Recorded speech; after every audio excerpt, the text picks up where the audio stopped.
Como sabéis, la mesa de ahora, bueno, la mesa, sí, el encuentro de ahora se llama Europa y Rusia, la guerra de Ucrania. Y para eso tenemos a tres personas que intentan saber el máximo sobre el tema, aunque no sea muy difícil, aunque no sea muy fácil, perdón. Entonces tenemos en primer lugar a Fran Sevilla, que es corresponsal de Radio Nacional, que ha sido corresponsal en Washington, en Oriente Próximo, reportero. Él nos puede hablar de... ¿no? Sí.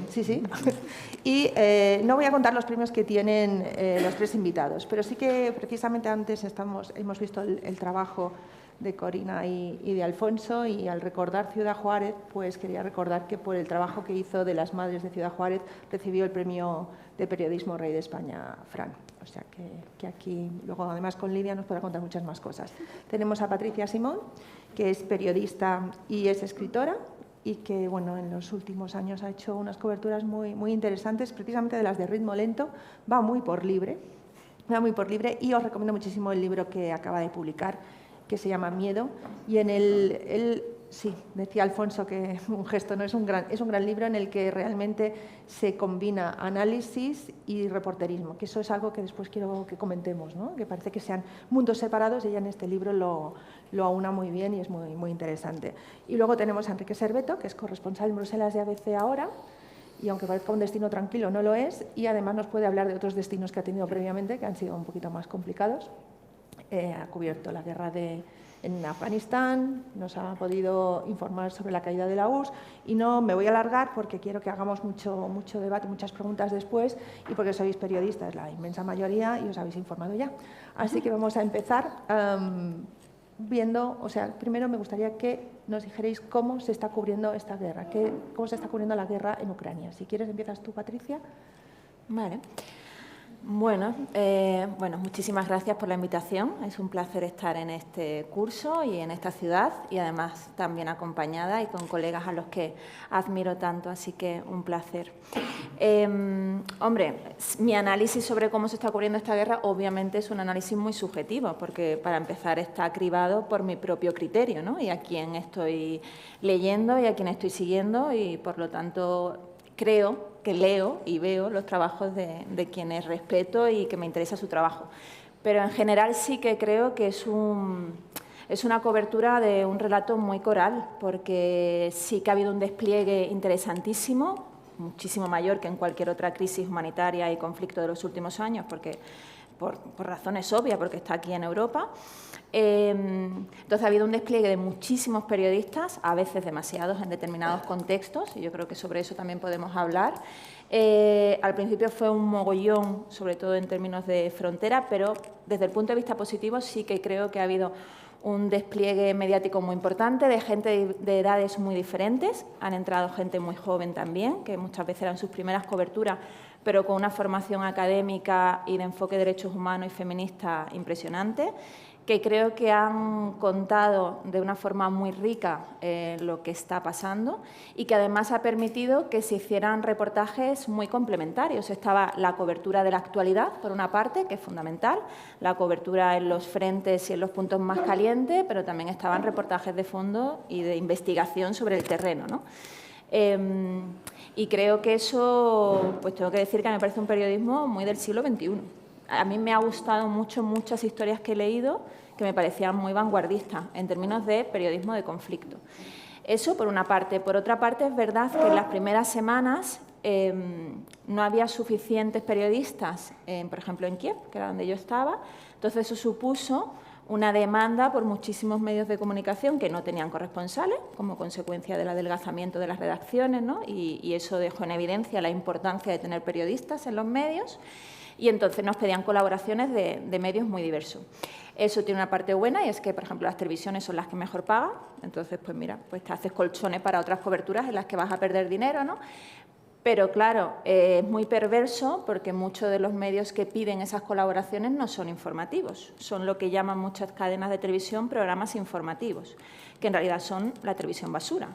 Entonces, yo creo que eso contribuyó mucho, esa sobreinformación en las primeras semanas de la crisis de Ucrania, de la guerra de Ucrania, a una saturación también del interés informativo de la propia guerra, porque era 24 horas, ¿no? Y en gran parte, sobre todo en la televisión, en muchos de esos programas, desde un punto de vista sensacionalista, paternalista, bueno, dantesco.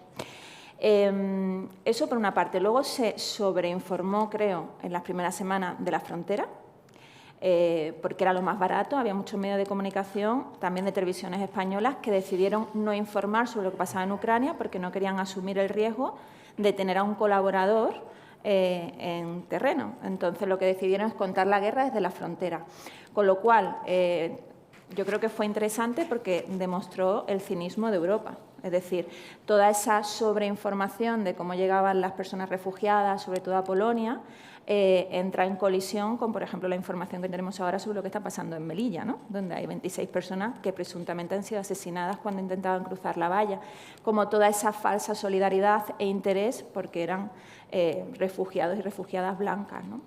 Y europeos. Entonces, creo que ha sido muy interesante porque, por una parte, ha demostrado la importancia del periodismo que está en el terreno, ha demostrado que hay generaciones muy jóvenes, mucho más jóvenes que yo, quiero decir, que eran sus primeras coberturas y que han hecho un trabajo y siguen haciendo un trabajo excepcional, con lo cual también ha roto con este cliché del mejor periodismo ya se hizo en el pasado, ¿no? Y toda esa idealización de un pasado del reporterismo.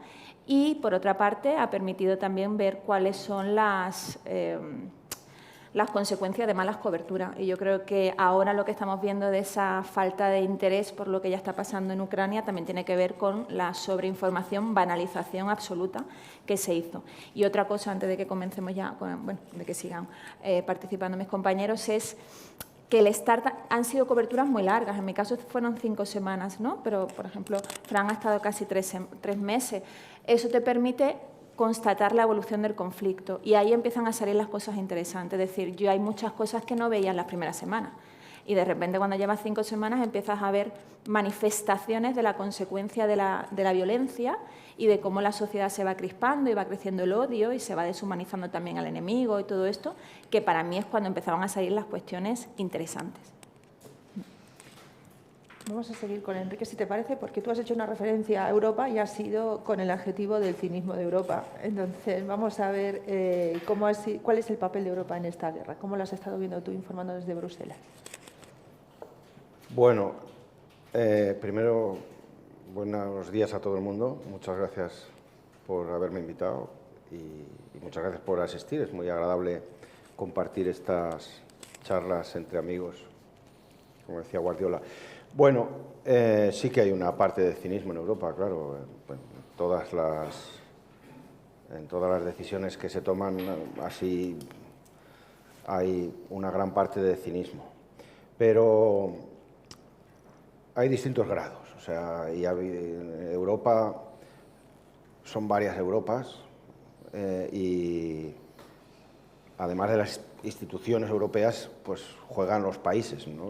A mí me llamó mucho la atención cuando en tiempos de Merkel reformaron la sala de prensa de la delegación alemana, donde el canciller hace las ruedas de prensa después de los consejos europeos, que habían puesto un mapa de Europa en el que se veían los países de la Unión Europea, pero se insinuaban otros. Y entonces, ahí en el mapa de la delegación alemana se veía el contorno de Ucrania mucho mejor que el de Turquía. Y además, si tú contemplas Europa con Ucrania, te das cuenta que en esa configuración Berlín, Alemania, es el centro de Europa. No como ahora que es Francia, que todo tiene que pasar por Francia. De repente, si tú le añades ese componente ucraniano, de repente Alemania se queda ahí centrada. Pero al mismo tiempo, esta guerra demuestra lo estúpido que ha sido la política de intentar convencer a Putin de que podemos hacer negocios y que, por tanto, tú serás bueno y yo seré bueno contigo porque te iré pagando el gas y tú no te meterás con con nadie porque no te interesa romper el equilibrio. Y eso con un dictador pues no funciona. O sea, hay un elemento que yo creo que lo escribí en la última crónica que hice cuando salí de Moscú en el 90 y tantos, que es decir que nosotros vamos a tener un problema con Rusia de todos modos, mientras Rusia no sea un país democrático. Porque Rusia está ahí al lado, es muy grande, tiene un poder enorme solo por su tamaño, aparte de las materias primas y todo esto, pero claro, las relaciones funcionan cuando uno comparte los intereses, y entre democracias es mucho más fácil buscar intereses compartidos que cuando tratas con un régimen que no se ve influido por la sociedad, porque la sociedad está oprimida, no hay oposición, entonces Putin hace lo que le da la gana y tiene intereses que obviamente algunas veces coinciden, por ejemplo, cobrarte el gas, pero otras veces no coinciden, ¿no? Como es, por ejemplo, el caso de Ucrania. En el caso de Ucrania en concreto, desde el punto de vista europeo, eso empieza a coger cuerpo en el 2004 con la última gran ampliación. Y empieza a ronronear el tema porque entra Polonia. Polonia es el factor, digamos, que introduce en Europa la política ucraniana. Los alemanes la compran también, o sea, compran esa perspectiva, como demuestra el mapa del que hablaba antes, pero el país que está interesado en Ucrania es Polonia. Los polacos tienen, obviamente, una relación histórica muy desagradable con los rusos y no van a despreciar una oportunidad, sobre todo los nacionalistas que están en el poder ahora, para tratar de hacer todo el daño que puedan a Rusia. Bueno, pues porque los rusos les han hecho mucho daño a ellos, ¿no?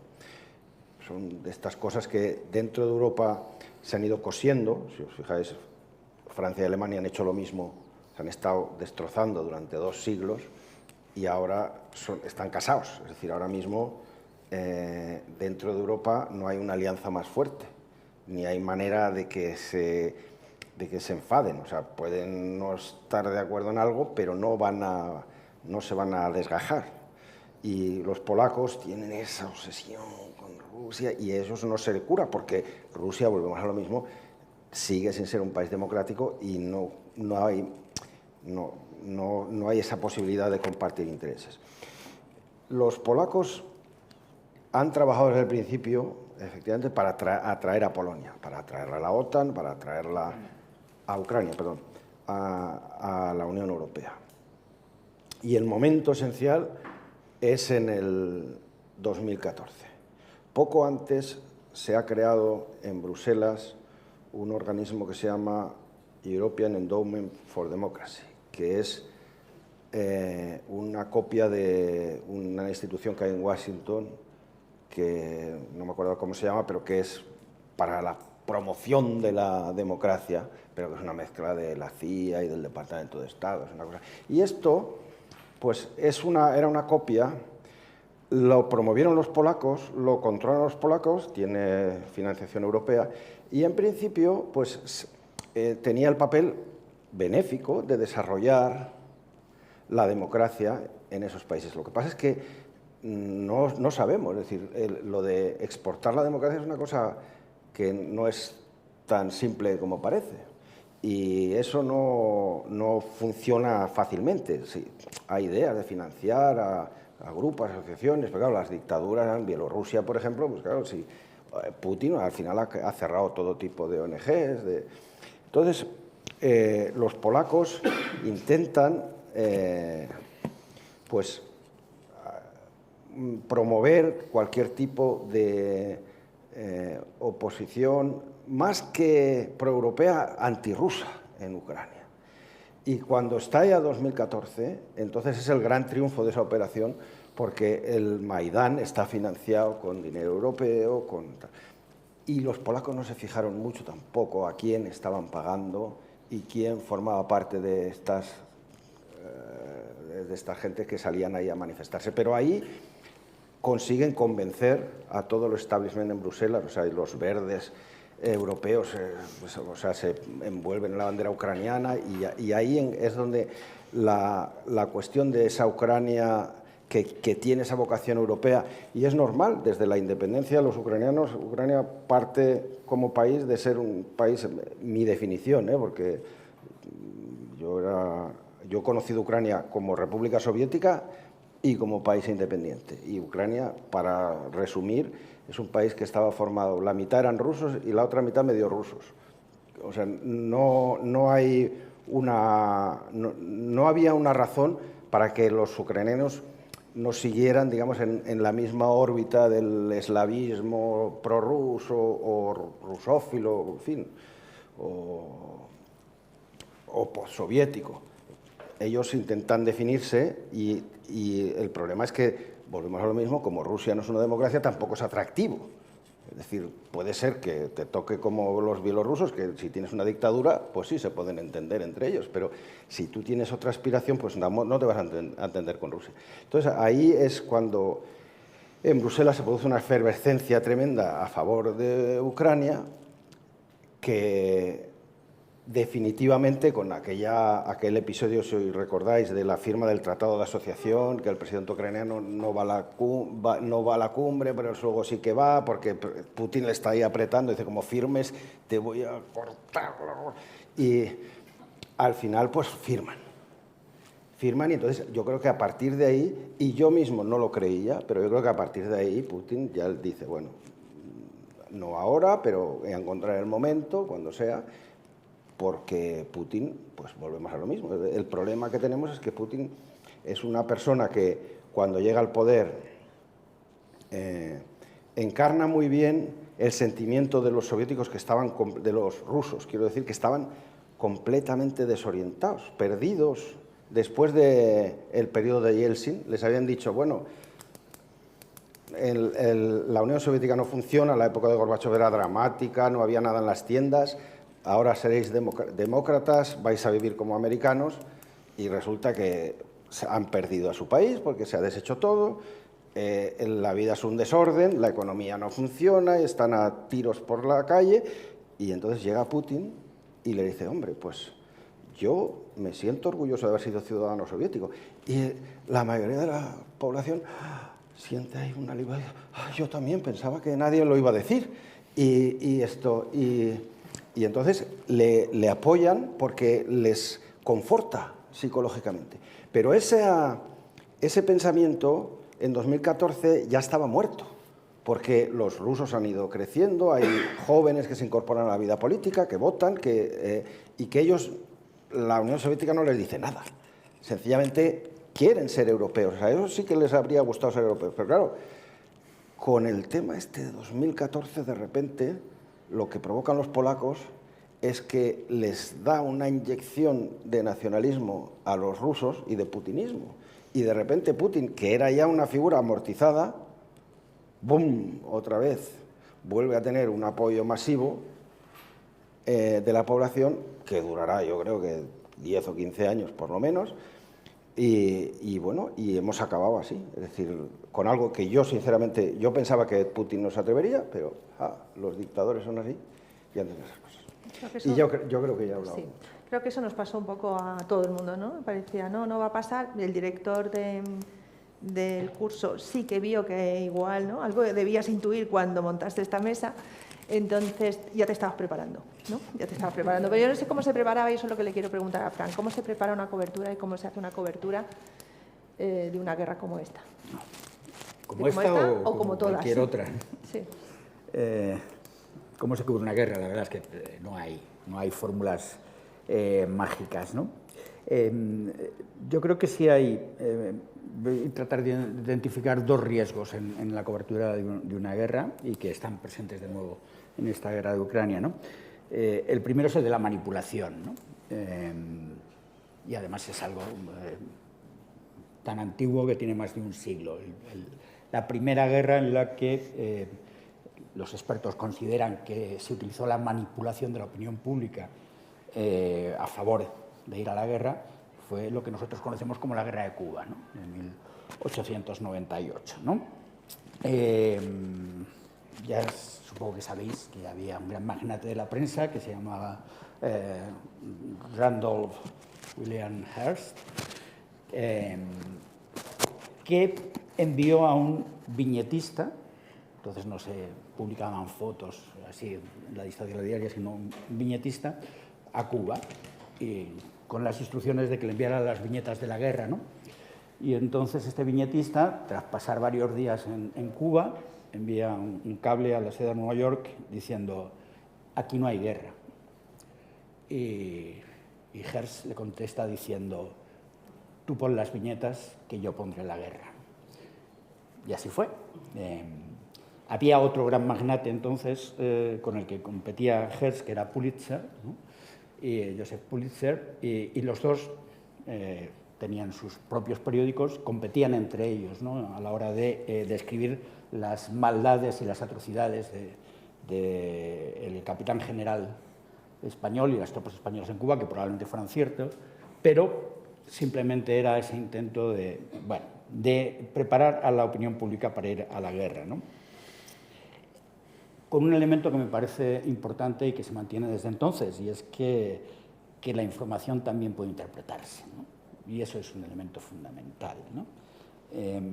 Yo siempre, cuando pienso en Hearst y en Pulitzer, pasados los años, recuerdo una anécdota cuando vivía en Jerusalén, que fue un día Felipe González de visita a Tierra Santa, y entonces estaba ahí el lago Tiberíades, y un fotógrafo de EFE hace una foto y se ve, por el efecto óptico, parece que Felipe González está sobre el agua, caminando. Bueno, espérate, Alfonso, interpretaciones. Entonces los dos personajes similares a Pulitzer y Hearst eran Juan Luis Cebrián y Pedro J. Ramírez, ¿no? Entonces, Juan Luis Cebrián, que estaba en el país, era el gran amigo del presidente Felipe González, por lo tanto era Felipe, ¿no? Entonces, ¿cómo titula El País con esa foto en pie de portada, ¿no?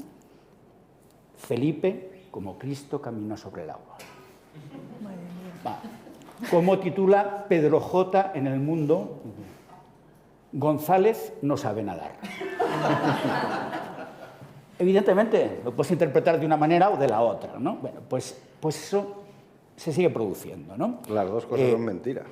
Las dos cosas son mentiras, pero la interpretación es así, ¿no? Y entonces, hay una tendencia, y en las guerras, evidentemente, es mayor no ya a la manipulación, sino a la toma de partido, ¿no? A hacer que el medio sea causa también. Yo recuerdo otra anécdota, ¿no? En televisión española, en finales de los 80, ¿no? No sé si José Antonio estaba ya allí, yo creo que todavía no estabas. Pero bueno, no voy a decir quién era, un aguerrido reportero que también hizo guerras y tal, y luego se dedicó a otras lides, ¿no? Y entonces hubo unas inundaciones en Málaga, muy graves, y la entonces directora de informativos le llamó al despacho y le dijo: oye, vete corriendo a Málaga. Y salió corriendo y de repente, a mitad de la reacción, se para, se da la vuelta, entra de nuevo en el despacho y dice: perdona, ¿estamos a favor o en contra de las inundaciones? Es así. Lo hemos visto, ¿no?, en todas las guerras de las últimas décadas. Para mí, la mayor, desde luego, con ese grado de manipulación, fue la de Irak, la invasión de Irak, no la del 90, sino la de 2003. Y el otro día me congratulaba mucho, me enviaba a mi hija desde Nueva York un vídeo de George W. Bush en el que supuestamente estaba criticando a Putin. Decía: dirigente atroz que viola los derechos humanos y que ha llevado a cabo la invasión ilegal de Irak. Ah, sí. Dijo Bush. Y dice: de repente whatever. se cayó de Ucrania. Sí, la invasión ilegal de Irak. Él ordenó la invasión ilegal de Irak. Y en este país se manipuló. Yo recuerdo los problemas. Yo tuve varias discusiones con los jefes de entonces, cuando yo, que estaba En Bagdad hablaba de la invasión, que era una invasión, y luego de la ocupación, que era una ocupación, que son términos reales que describen lo que está ocurriendo. La Alemania nazi fue ocupada. Yo no cubrí todavía esa guerra, pero creo que hubiera estado a favor de la ocupación de la Alemania nazi. Pero la ocupación no es un término, ¿estás a favor o estás en contra? Nada más, pero lo que se produjo era una ocupación. Pero como el gobierno de turno aquí tenía que justificar su apoyo a una invasión y ocupación ilegal, pues así fueron las cosas. Bueno, primer riesgo, que si no me enrollo, el de la manipulación. Segundo riesgo, lo apuntaba Patricia, el espectáculo mediático, ¿no? En esta guerra en Ucrania es evidente que ha habido muchos nuevos jóvenes periodistas que están haciendo una cobertura excepcional,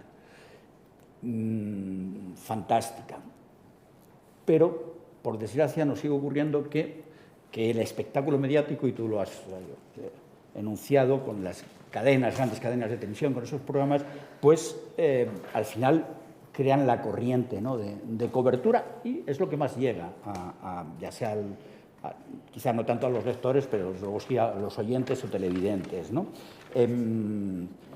Esa tendencia a la hipérbole, a la exageración, huelga deciros que yo lo he vivido en Afganistán, en Líbano, de nuevo lo he visto aquí en el Donbass, gente de televisiones que paga para que disparen y grabar imágenes de los soldados disparando. Eso se sigue produciendo y es terrible, ¿no? Bueno, la anécdota más fantástica que he vivido, y la he vivido en Kabul, a poco de la caída del régimen talibán, fue la llegada de un personaje llamado Geraldo Rivera, que a algunos os sonará, de la cadena Fox, ¿no? Yo lo vi y de repente se pone delante de la cámara con un pistolón enorme y él dice que no está allí para hacer reportajes, que él está allí para capturar a Bin Laden. Y se quedaba tan tranquilo, ¿no? La cadena Fox, que por supuesto, claro, era la favorita entonces de George W. Bush. De hecho, hay una anécdota, no sé si recordáis, no sois muy jóvenes los estudiantes o periodistas jóvenes que estáis aquí, pero los mayores recordaréis que hubo un día que Bush se atragantó con una galleta en la Casa Blanca, ¿no? Entonces los médicos le recomendaron que solo viera la Fox, porque es la única tan simple que le permitía el complicado ejercicio de ver televisión y comer una galleta al mismo tiempo, ¿no? O sea, era un Bredel de estos. Bueno, ya sabéis lo que ocurrió luego con la cadena Fox, que se ha empoderado todavía más con Donald Trump, ¿no? Y ha contribuido con él en recomendarnos, yo eso lo vi en directo, recomendándonos que nos inyectáramos lejía, ¿no?, para combatir el coronavirus, ¿no? Es una cosa terrible la capacidad que tienen de generar espectáculo con algo tan terrible y tan poco espectáculo como es la guerra, ¿no? Recuerdo otra anécdota, estando en Bagdad, esta no la escuché yo, me la contaron, de un periodista estadounidense que iba empotrado con una de las unidades estadounidenses y entra en directo en Nueva York, primero de la mañana de allí, y dice: estamos a punto de cruzar el Ganges. Silencio absoluto. Parece ser que uno de los que estaban en el estudio, uno de los pocos tertulianos, que a lo mejor tenía un poco más de idea, dijo: ¿querrás decir el Éufrates? Bueno, uno de esos ríos bíblicos. Bueno, os aseguro que en mi Biblia, he vivido en Jerusalén varios años, en mi Biblia el Ganges no viene, viene el Éufrates, viene el Tigris, efectivamente, pero ¿qué más da, no? Si lo que se trata es, eso sí, era un aguerrido reportero de estos que llaman de raza, ¿no? Yo nunca me considero un periodista de raza, o si acaso de raza blanca. Cuando yo era pequeño en el colegio nos enseñaron que había 3 razas, blancos, negros y amarillos, y luego añadieron otro que eran los aceitunos, ¿no? Pero se supone que venían de la zona australiana. En fin, el espectáculo. Bueno, cuando a mí me preguntan qué hay que hacer para ser un buen periodista, yo insisto que lo que hay que hacer es estudiar. No hay que ser más valiente, no hay que ser más aguerrido, hay que estudiar, hay que saber lo que vas a hablar, ¿no? Y en conflictos como fue el de Irak, como es todo el Oriente Próximo y Medio, como es ahora Ucrania, hay que saber de dónde venimos, ¿no? Cuando estás moviéndote por el Donbass en Ucrania, tienes que tener lo que ahora nos estaba contando Enrique, es decir, cuando estás en Kharkov, cuando estás en la zona de Lugansk, de Donetsk. ¿Por qué? Ucrania, además, solo ha sido independiente hasta el fin de la Unión Soviética, hasta la caída de la Unión Soviética, en un breve periodo del siglo XVII, precisamente por los cosacos de Zaporilla. Fue la única vez que habían sido independientes como tal. Duró unas pocas décadas, luego Pedro I el Grande y lo convirtió en estado vasallo, y después Catalina la Grande acabó con Ucrania como país, ¿no?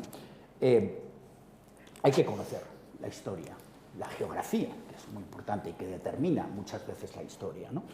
Y en este conflicto, por ejemplo, en esta guerra, a mí me ocurre, Rusia está manipulando descaradamente, manipula la propia opinión pública rusa, sin ninguna duda, no permite que fluya la información, sin embargo, no ha logrado que el relato se imponga en Occidente. Aquí estamos todos convencidos de que Rusia es, por llamarlo de alguna manera, el malo de la película. Para mí lo es. Es Rusia quien ha invadido un país y es Putin el que lleva a cabo una agresión absolutamente injustificable, ilegal, insisto, como la de Bush en Irak, ¿no? Pero sí me preocupa que a veces en el relato nos quedemos solo en eso y no nos fijemos un poquito, ¿no? Sin que tenga la misma responsabilidad, pero en lo que es Ucrania y en lo que ha ocurrido en los últimos años en Ucrania, ¿no? ¿Alguien se acuerda al presidente Trump le han sometido 2 veces a un impeachment, ¿no? ¿Alguien se acuerda de por qué fue el primer impeachment? Por Ucrania, el Ucrania Gate. ¿Por qué? Porque intentó chantajear a Zelensky con la ayuda militar de Estados Unidos para que encontrara pruebas de supuesto soborno del hijo de Biden a empresarios ucranianos, todo un montaje que hizo él con la ayuda de Rudolf Giuliani, y Zelensky estaba dispuesto a hacerlo. El problema fue que en el Pentágono, eso que llaman un whistleblower, dio la voz de alarma y ahí se paralizó. Pero es que en Ucrania había una batalla entre la gente que efectivamente quiere la democracia. Yo estoy convencido, a día de hoy la mayoría de los ucranianos quieren la democracia, quieren la libertad. Creo que Putin, entre los muchos errores que ha cometido, ha sido él pensaba que le iban a recibir con los brazos abiertos, y lo que ha generado es todo lo contrario. Ahora el nacionalismo ucraniano es mucho mayor que hace 3 meses, ¿no? Pero sí me preocupa que no se hable de quién es Zelensky, se ha convertido en el héroe nacional, sin ninguna duda, pero Ucrania era un país un estado fallido, corrupto, con oligarcas como los rusos, como lo ves cuando te mueves por ahí, en cuanto que sales.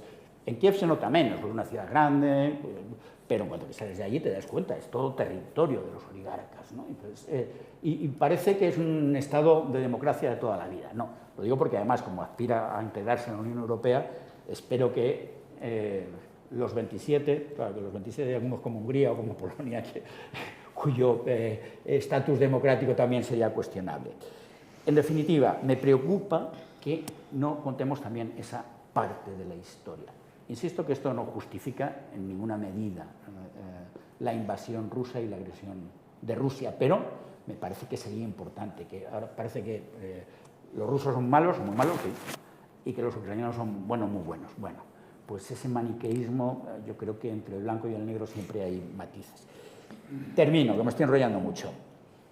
¿Cómo cubrir una guerra? Me decías, esta y las anteriores, preparándose, leyendo, tratando de ser honesto profesionalmente, que es lo fundamental. Yo siempre, cuando hablo ante alumnos de periodismo, digo, seguro que vuestros profesores os han dicho que tenéis que ser objetivos. Bueno, pues os están mintiendo, porque la objetividad no existe. Es mentira, no hay objetividad. ¿Cómo vamos a ser objetivos si cada uno vemos el mundo de una manera distinta? Está claro que un periodista de Rusia lo ve de una manera distinta a la mía, sin ninguna duda. Yo soy de la República de las Ventas, hijo del Arroyo Abroñigal, hablando de historia, ¿no? Seguro que nadie sabe qué es el Arroyo Abroñigal y todos habéis pasado por él, porque es la M30 hoy, a la altura del Puente de Ventas y del Pirulí, ¿no? Yo veo el mundo con los ojos que se formaron en mi infancia, en mi adolescencia, en mi juventud, con lo cual no puedo ser objetivo, pero sí tengo que intentar ser honesto, ¿no? Tengo que tratar de realizar mi trabajo con honradez, intentando que esa visión mía del mundo no sea la que marque la línea de lo que yo voy a narrar, ¿no? Con un elemento fundamental, el que tu trabajo aporte, no sé si llamarlo claves de interpretación, que cada persona que te escucha, que te lee, que te ve en televisión, pueda sacar sus propias conclusiones en función de unos datos que tú les das, que son datos reales, verdaderos, ¿no? Para tratar de entender el por qué esto se produce, ¿no? ¿Por qué? Termino con la última anécdota, con esto del por qué, que he recordado también, que tiene que ver con la invasión de Irak, ¿no? Que era cuando George W. Bush estaba en plena campaña para la reelección, ¿no? y fue a un colegio, ¿no? A hablar ante un grupo de chavales allí en Estados Unidos, ya no me acuerdo si era en Delaware o Milwaukee, ya no me acuerdo. Bueno, está allí y todos los niños reunidos en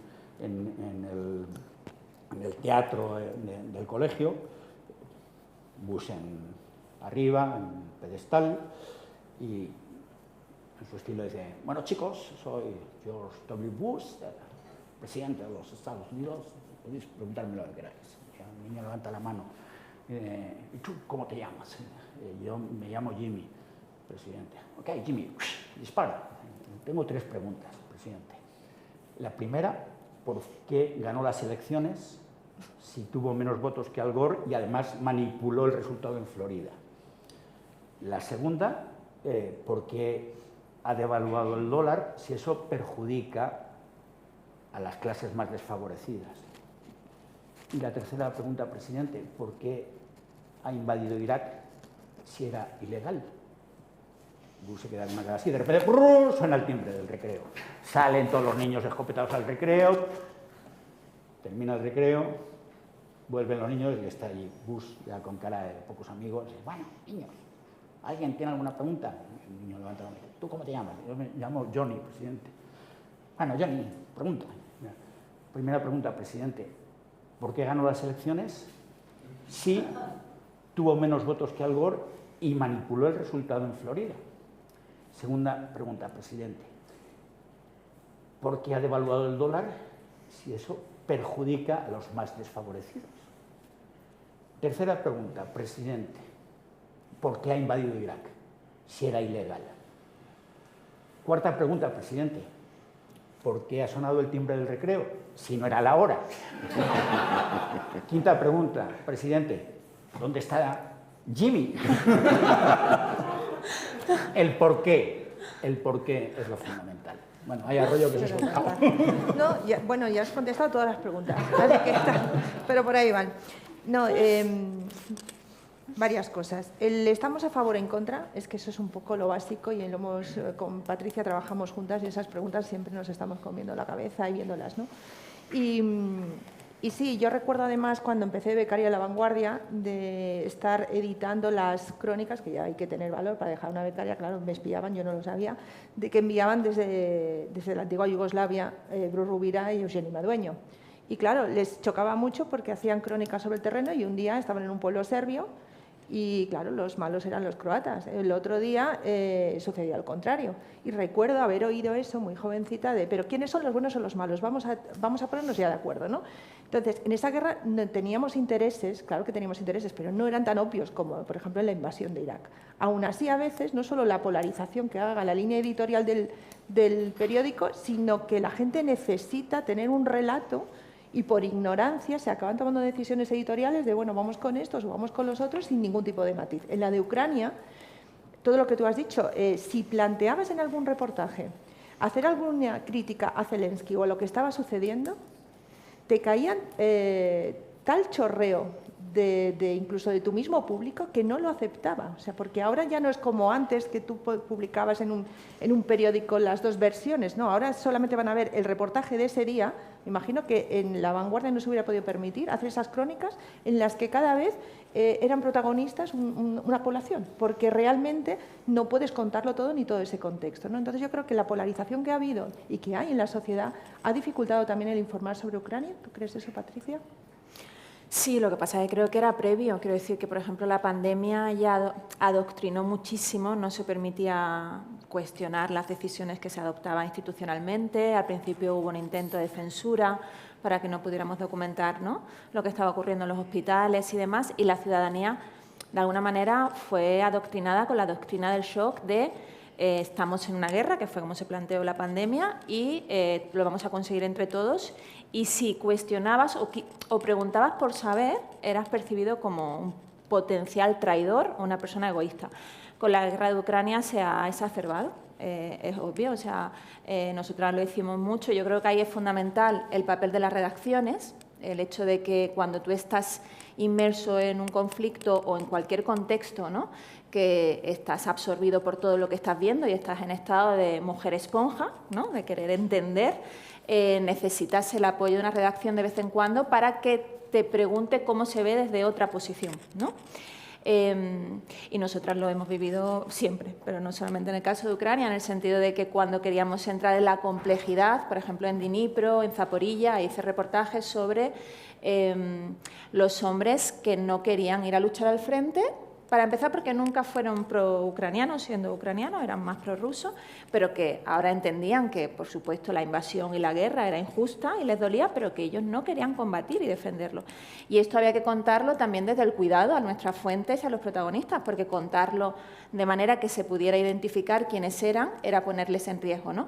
Pues este tipo de reportajes o también el contar cómo se utilizó las clínicas de vientres de alquiler como parte de toda esa maquinaria propagandística, que era todo en Ucrania hasta el servicio de hacer propaganda, lógicamente y legítimamente, para estar en guerra, entonces todos los elementos están al servicio de contar cuáles son los crímenes de la invasión rusa y pobrecitos ellos, ¿no? Entonces, están tan imbuidos también por ese fin que, por ejemplo, se planteaba el enseñar a los bebés de los vientres de alquiler que se han quedado atrapados en Kiev como una forma de generar solidaridad internacional, sin plantearse que eso también evidenciaba para sociedades en las que los vientres de alquiler se percibe como un crimen contra las mujeres, ¿no?, que podía evidenciar cómo el neoliberalismo y las prácticas más neoliberales en Ucrania se habían implantado, como en Hungría o en Polonia, ¿no?, en toda esa región, de una manera radical. Cuando cuentas esto, pues a mí me parece súper interesante, porque en realidad cuando contaba los crímenes de la invasión rusa, había quienes me acusaban de imperialista y de asalariada de la OTAN, ¿no?, y de estar al servicio de Estados Unidos, y cuando contaba el crecimiento de la ultraderecha y cómo permeaba la sociedad, y no es solamente el batallón Azov o lo que pasó en 2014-2015, es el ideario. Es muy difícil encontrar a alguien que no conciba ser de izquierdas como una traición, como ser aliado de Rusia, por supuesto también porque no se van a permitir contártelo, salvo que haya una relación de mucha confianza, como se dio en algunos casos, porque estaban deteniendo, entrando, haciendo detenciones arbitrarias, entrando en los hogares y inspeccionando los ordenadores, los discos duros, buscando a posibles traidores, ¿no? Pero cuando contabas esto, pues entonces estabas justificando la invasión rusa, ¿no? Y yo creo que ahí la defensa radical del periodismo y de su independencia y de su honestidad pasa por que nadie te identifique como portavoz de su grupo ideológico, ¿no? Eso me parece como... A mí me encanta cuando vienen las críticas por ambos lados, porque entonces que estás metiendo todos esos matices de los que soy obsesa. Eso entra en colisión con el ecosistema mediático en el que vivimos, y es cuando hay muchos periodistas que son freelance y que tienen parte de su visibilidad por convertirse en no periodistas, sino influencers, es decir, de alguna manera líderes de opinión de determinados grupos. Claro, esto te penaliza, porque no le gusta a nadie. En realidad, a ti lo que te gusta es que escriban muy bonito lo malo que son los rusos y lo bueno que son los ucranianos, o como eso, muchísimas otras cuestiones, ¿no? Pero eso es... esa batalla es en la que se está dirimiendo en las redes sociales y, por tanto, en la visita de los medios, ¿no? Y por eso digo que muchos freelance que lo que necesitan es que compren sus medios, sus noticias, pues saben que cuestiones que van a generar controversia o que no se van a ver porque es muy complejo, pues entonces mejor no se lo compran. Eso por una parte. Luego yo creo que, y ahí soy muy crítica, la cultura del selfie ha empapado también al reporterismo, incluido el de derechos humanos y el de conflicto. Y entonces, a mí, que a lo mejor en eso soy de la vieja escuela, pero me gusta mucho la contención emocional y y el ser invisible, ¿no? Y que lo importante sean tus historias, me resulta muy obsceno la cultura de buscar la visibilidad por el selfie en sitios donde se han cometido crímenes de lesa humanidad, ¿no? Es decir, a mí que te hagas una foto en Bucha, pues no me parece legítimo. No me parece legítimo hacer un espectáculo de llegar a los sitios, porque es que nuestro trabajo es llegar a los sitios, ¿no? Entonces, como contar, una cosa es el making of, que puede tener sentido en determinados contextos, pero hacer de una cobertura un espectáculo diario, de llegado a, yo qué sé, a Dnipro, o ha llegado al Donbass, o he llegado aquí conduciendo, pues es que me parece que, hombre, volando no vas a ir, ¿no? Sobre todo porque yo ahí soy también muy asceta en el sentido de el tiempo que tiene la ciudadanía para informarse es muy reducido. Nosotros pensamos que es eterno porque nos dedicamos a informarnos cuando no estamos produciendo información. Entonces, claro, es como el hábito, como el respirar. Pero la ciudadanía, la mayoría tiene 1 hora al día, que se divide entre los 20 minutos del informativo radiofónico, los 40 o los 30 minutos del informativo de la tele y lo poquito que pueda leer, dependiendo de cuáles sean sus hábitos. Si llenamos el espacio de banalidades, mucho que ver también con el ego del oficio, ¿no? Con el qué interesante soy porque estoy aquí, pues estamos quitando tiempo para realmente la información. Y otra cosa importante, generamos hábitos. Es decir, la pedagogía que hace el periodista también es cómo musculamos determinados hábitos, incluido los tiempos y la profundidad y la complejidad de la información. Pero si lo que generamos el hábito también entre la gente joven que se está formando como periodistas es de que lo interesante es cómo es la vida del reportero, pero no la historia que está haciendo el reportero, pues al final eso genera el hábito de que eso sea lo que se busca, ¿no? Y luego hay otra parte, y es todas estas informaciones que estamos hablando, que intenta hacer un retrato más complejo y yo creo que más interesante de la realidad. Y además me ha encantado lo que has dicho de los hechos y la información también se interpreta, ¿no? Hubo un momento en el que yo salí en medio de la cobertura a Cracovia y a Hungría, y cuando volví me encontré en la estación de la frontera de Polonia con mujeres gitanas con los bebés, ¿no? Entonces, se habían publicado informes de organizaciones de derechos humanos que hablaban de la discriminación que sufrían las mujeres gitanas cuando intentaban exiliarse, ¿no? Tanto en Hungría como en Polonia. Entonces,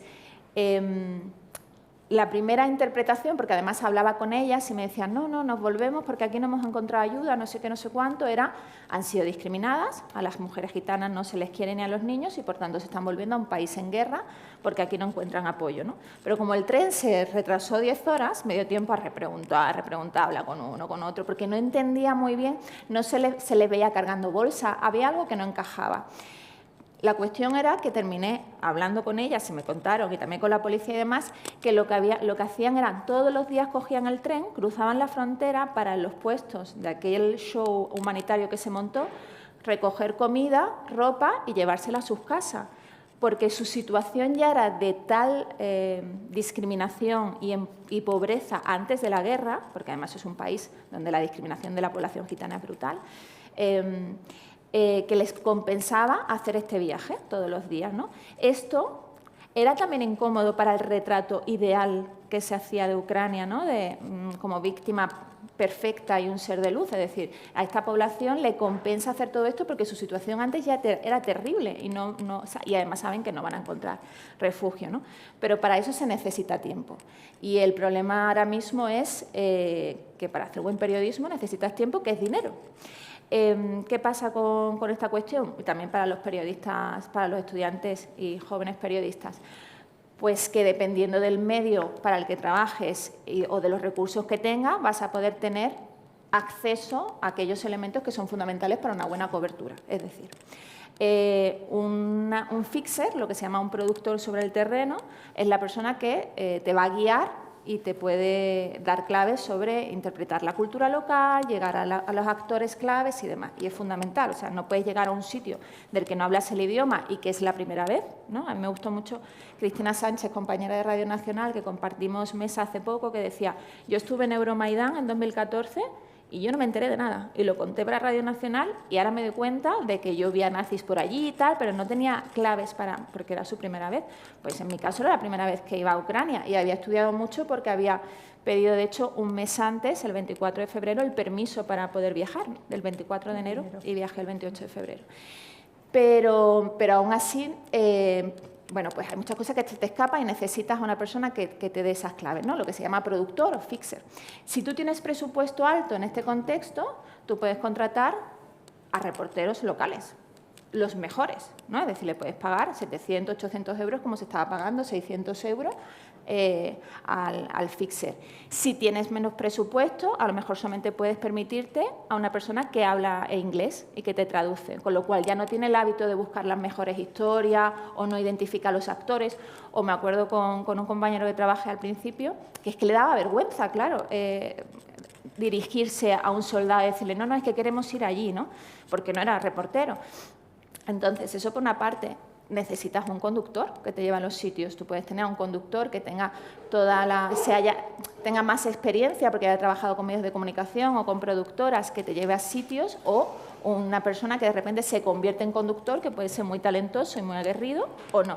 Es decir, dependiendo de los recursos que tengas, puedes hacer determinadas cosas o no. ¿Qué es lo que hacemos? Normalmente compartimos gastos, obviamente, pero todo este tipo de elementos, creo que eso sí es el tipo de metaperiodismo que a mí me interesa, porque realmente, si no, lo que le estamos diciendo a la ciudadanía es que tú te vas a Zaporilla y ya está. No, necesitas muchísimo más, y por eso siempre reivindico que el periodismo es un oficio muy colectivo. Es decir, para que tú firmes, ¿no? Y para que nos inviten a estos sitios y para que tengamos visibilidad, hace falta toda una colmena de personas que trabajan de manera invisible, que está desde la redacción, desde esas personas que es el fixer, desde el conductor, desde toda la sociedad civil que te hace de puente para llegar a estas personas, desde las propias víctimas, ¿no?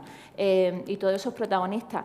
Y toda esa colmena trabajando es la que hace posible la crónica. Entonces, también eso, y esto lo vinculo con lo del tema del narcisismo en el oficio, creo que es la mejor cura de humildad, porque realmente cuando te das cuenta de que lo que tú haces es organizar, tener un criterio, un enfoque, una práctica, una experiencia, pero que sola no funcionas, ¿no?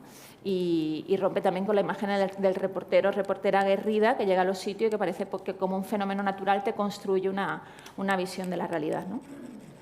Sobre el tema de los fixers, recomiendo, supongo que conocéis la historia ilustrada de Joe Sacco, que está muy bien, y después, ahora acaba de salir Guardiola, pero un periodista serbo-croata, porque era de la zona de la Craína, hizo un estudio sobre lo que era ser fixer, porque él mismo lo había sido. Y entonces él se daba cuenta de ese papel que tienen, porque ellos son parte del conflicto, parte directa, son víctimas.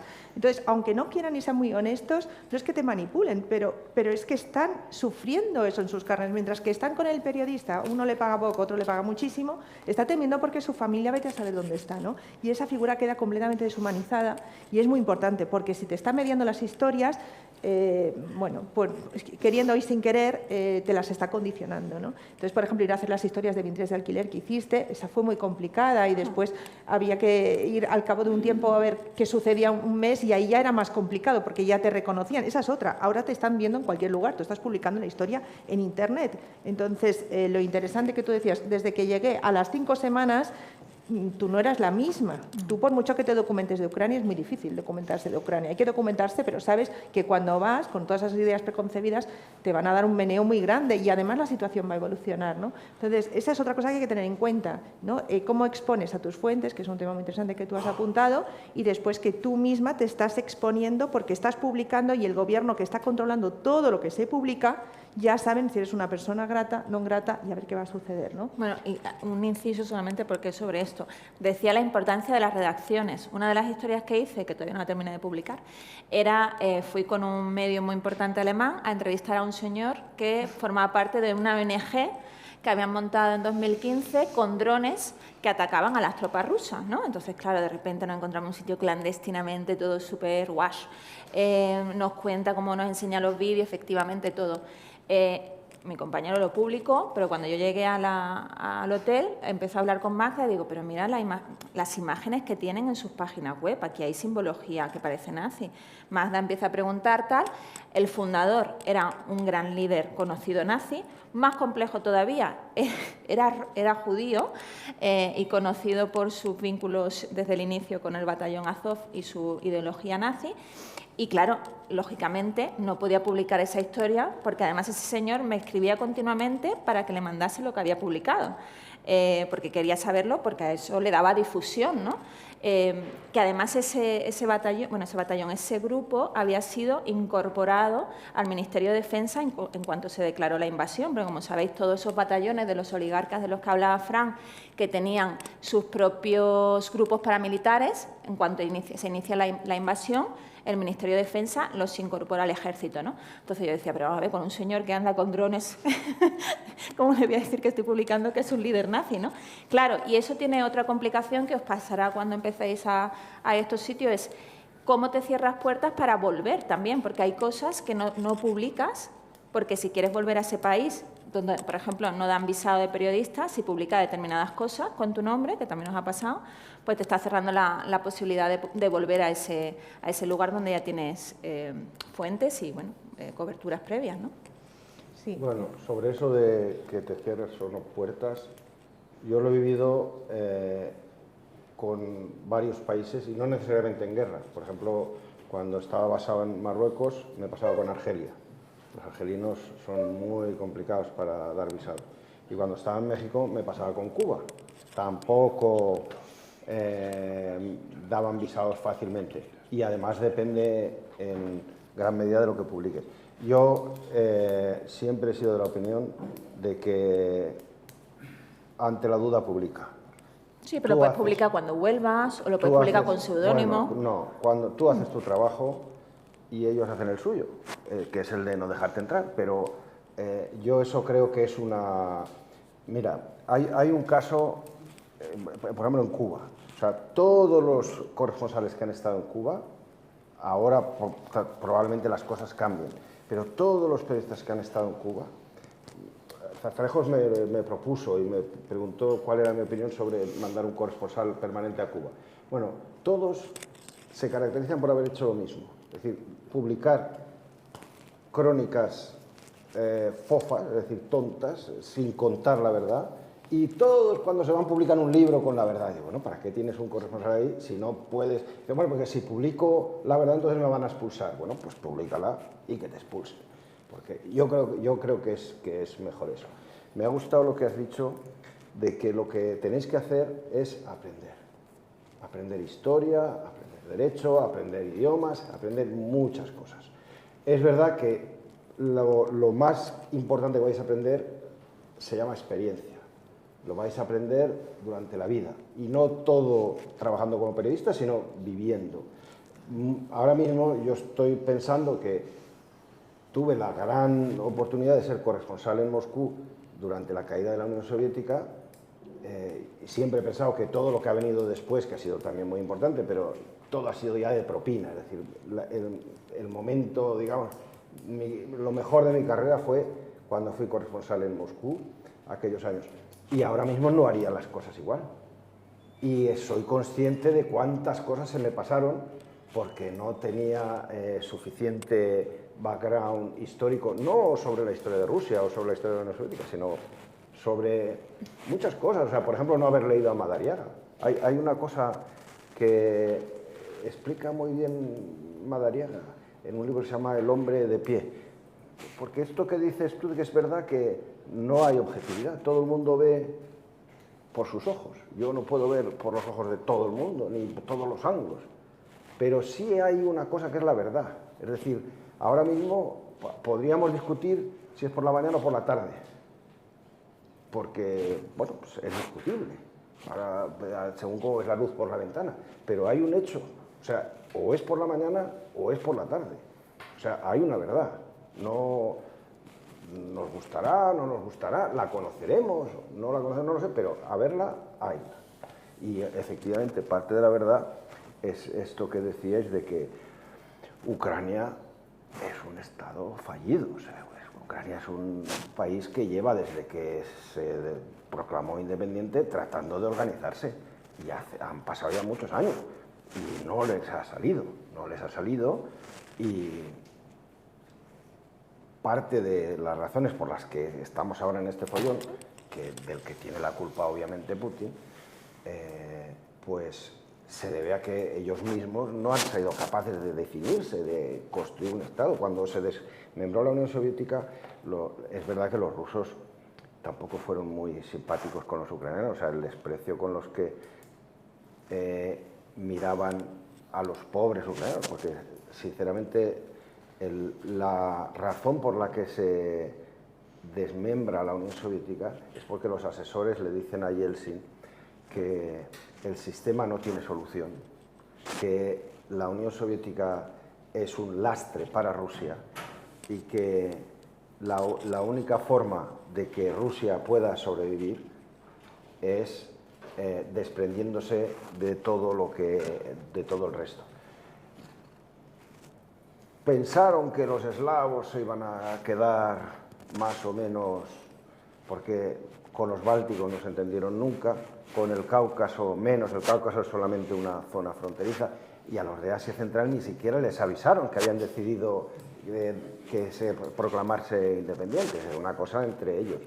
Pero claro, la diferencia de repente, tú veías a los rusos, pues claro, los rusos por ejemplo se quedaron con el rublo, parece una tontería la moneda, pero claro, hasta que tú consolidas una moneda, los pobres ucranianos los primeros años sumaron el desastre económico que era la Unión Soviética con el propio de vivir ahí con las grivas, los cargonets, hacían sus ensayos de monedas y al final veías de las fábricas. Bueno, hice un reportaje yo de una fábrica de acero, vamos, una metalurgia, que a los obreros pues, no les podían pagar porque es que no existía físicamente dinero, es decir, construyeron un país y no tenían dinero, y entonces les pagaban con ollas, sartenes y todo eso el sueldo, y salían de trabajar, se ponían en la carretera para vender ahí las cosas, a cobrarla en lo que les pagasen, si les pagaban en rublos bien, si no, y claro, entonces oías a los rusos, fíjate, esos ucranianos, cómo están ahí, claro que hacían burlas con el acento ruso de los ucranianos, que no son una organización benéfica. O sea, es un país muy complicado, pero obviamente ahora son víctimas, eso no quita. Y de la cobertura que estoy viendo, claro, yo he vivido tiempos, una de las primeras que hice fue la guerra en Liberia, la guerra civil en Liberia. Una cosa horrorosa, tremenda. Pero estábamos un periodista inglés y yo en todo el país de prensa internacional, prensa y local, porque en plena guerra los pobres liberianos tampoco hacían nada. Y mandábamos las crónicas desde una cosa que se llamaba Radiotelex, desde un barco que estaba ahí y se había quedado también atrapado en el puerto de Monrovia, y esos mandaban por Radiotelex por onda corta a Londres, a una organización que se llama Portishead Radio, y de ahí enviaban el teletipo a Madrid, el Telex, quiero decir, por Telex. Y siempre acababa la crónica, me acuerdo, porque obviamente no, decía, y llamar a mi mujer para decirle que estoy bien, mi mujer que está aquí presente, para que supiera algo, porque no le podía llamar por teléfono tampoco, o sea, no podía, como ahora que mandas un WhatsApp, estás aquí, ahora todos los propios ucranianos sacan fotos, ellos están colgando vídeos y tal, o sea, ahora esto es esto es un monipodio, o sea, esto es una cosa que es muy difícil de digerir para un periodista. Yo creo que os espera un momento muy interesante porque, claro, al mismo tiempo, con un iPhone te haces una cobertura televisiva alucinante y lo llevas en el bolsillo, pero por otro lado, claro, compites con un universo de información que está flotando por ahí en todas direcciones, y eso es bastante complicado. En Kabul, una vez, encontré un cementerio de occidentales, y entonces de repente, sacando así esto, pues veo una tumba de un tal Mark Stein, y entonces, claro, yo no tenía ni idea de quién era, y por el teléfono satélite llamando al periódico, oye, mírame en el archivo a ver este tío quién es Mark Stein, porque he visto su tumba a ver quién era. Un tipo, un arqueólogo alucinante de origen húngaro que es uno de los mayores expertos de Alejandro Magno, que siguiendo el rastro de Alejandro Magno pilló la malaria y se murió en Kabul, estaba en terror. Claro, me salió una historia alucinante. Ahora esto coges, sacas esto, eso es una gran ventaja, sinceramente es una gran ventaja, pero claro, esto tiene bueno, micrófono me quiere decir que ya... Sí, no, vamos a ser breves para que pueda haber además una sorpresita y que pueda haber preguntas. Pero sí que había una cosa que quería... Lo que decía... Vale, y te quería preguntar yo también una cosa. Bueno, da igual. No, con esto de las transmisiones lo que pasa es que claro, es tan amplio las transmisiones, uno de los elementos, y las redes sociales, otro de los elementos. Nos metemos en un berenjenal. Las transmisiones, claro, yo el año próximo cumpliré 40 años de mi primera guerra en Nicaragua, ¿no? Y de ahí me fui a Guatemala, El Salvador. Y en Guatemala, por ejemplo, en el año 84, 85, me metí con la guerrilla una semana, en pleno centro del país, en el volcán Atitlán. Estuve una semana sin tener ningún contacto con el mundo exterior, ningún contacto. Solo un amigo mío, guatemalteco, le dije, mira, he hecho este contacto, me voy a este sitio, si dentro de 10 días no he vuelto, es que algo ha ocurrido. Bueno, vete ahora, recordarás Sarajevo, es decir, Sarajevo recorriendo todos los días 4 veces la avenida de los francotiradores para ir al puesto de la Uber. Ahí por lo menos ya existían teléfonos satélites gigantes, pero tenías que ir hasta allí ya empezar a transmitir. Ahora es lo que dices tú, con cualquier aparato, estés donde estés, transmites. Eso ha cambiado. Para lo bueno, porque si tienes una noticia pero no la puedes contar, pues no tienes nada. Pero también para lo malo, porque a veces la inmediatez va en contra de la profundidad y de la reflexión. Y redes sociales, evidentemente es fundamental, y además es que hoy hay más gente joven que se informa por redes sociales que por los medios tradicionales, pero también tiene sus riesgos, evidentemente. Yo lo que pasa es que no estoy ni a favor ni en contra de las redes sociales, igual que las inundaciones. Es decir, las redes sociales son una herramienta. Sabéis lo que es un piolet, ¿no? Es una herramienta que te sirve para escalar, pero también la puedes utilizar para calzar la cabeza a Trotsky. Entonces, claro, la herramienta depende del uso que le des. La sospecha es para qué quería un piolet en México, que no hay nieve ni nada. No se lo vieron. No se lo vieron. No, sí que quería decir una cosa sobre antes lo de las dudas. Tú decías, si hay dudas, publico. Pues yo creo que hay dos tipos de duda. Una, por ejemplo, aquí, que ya no sabíamos si era nazi, no era nazi, no sé qué, y entonces puedes publicar y te quedas tan pancha y estás dando la información súper, vamos, que estamos contando algo que es que no controlábamos. O sea, no, me refería al hecho de que pero si me refiero a esta otra. No puedes. Claro, en eso estoy de acuerdo contigo. Es decir, además, en un momento de urgencia, si estamos guardándonos información, cuando es tan importante la propaganda, ahí tienes que, si no, ¿para qué estás? Para hacer el libro después no tiene sentido. Claro. Pero sí que, por ejemplo, quería decirlo, en relación con los datos, ahora mismo alguien sabe cuántas personas ucranianas ha pedido refugio en Europa, porque ese dato se iba dando constantemente de cuánta gente llegaba a las fronteras, y luego han salido los datos de cuántos han pedido realmente asilo y no cuadran.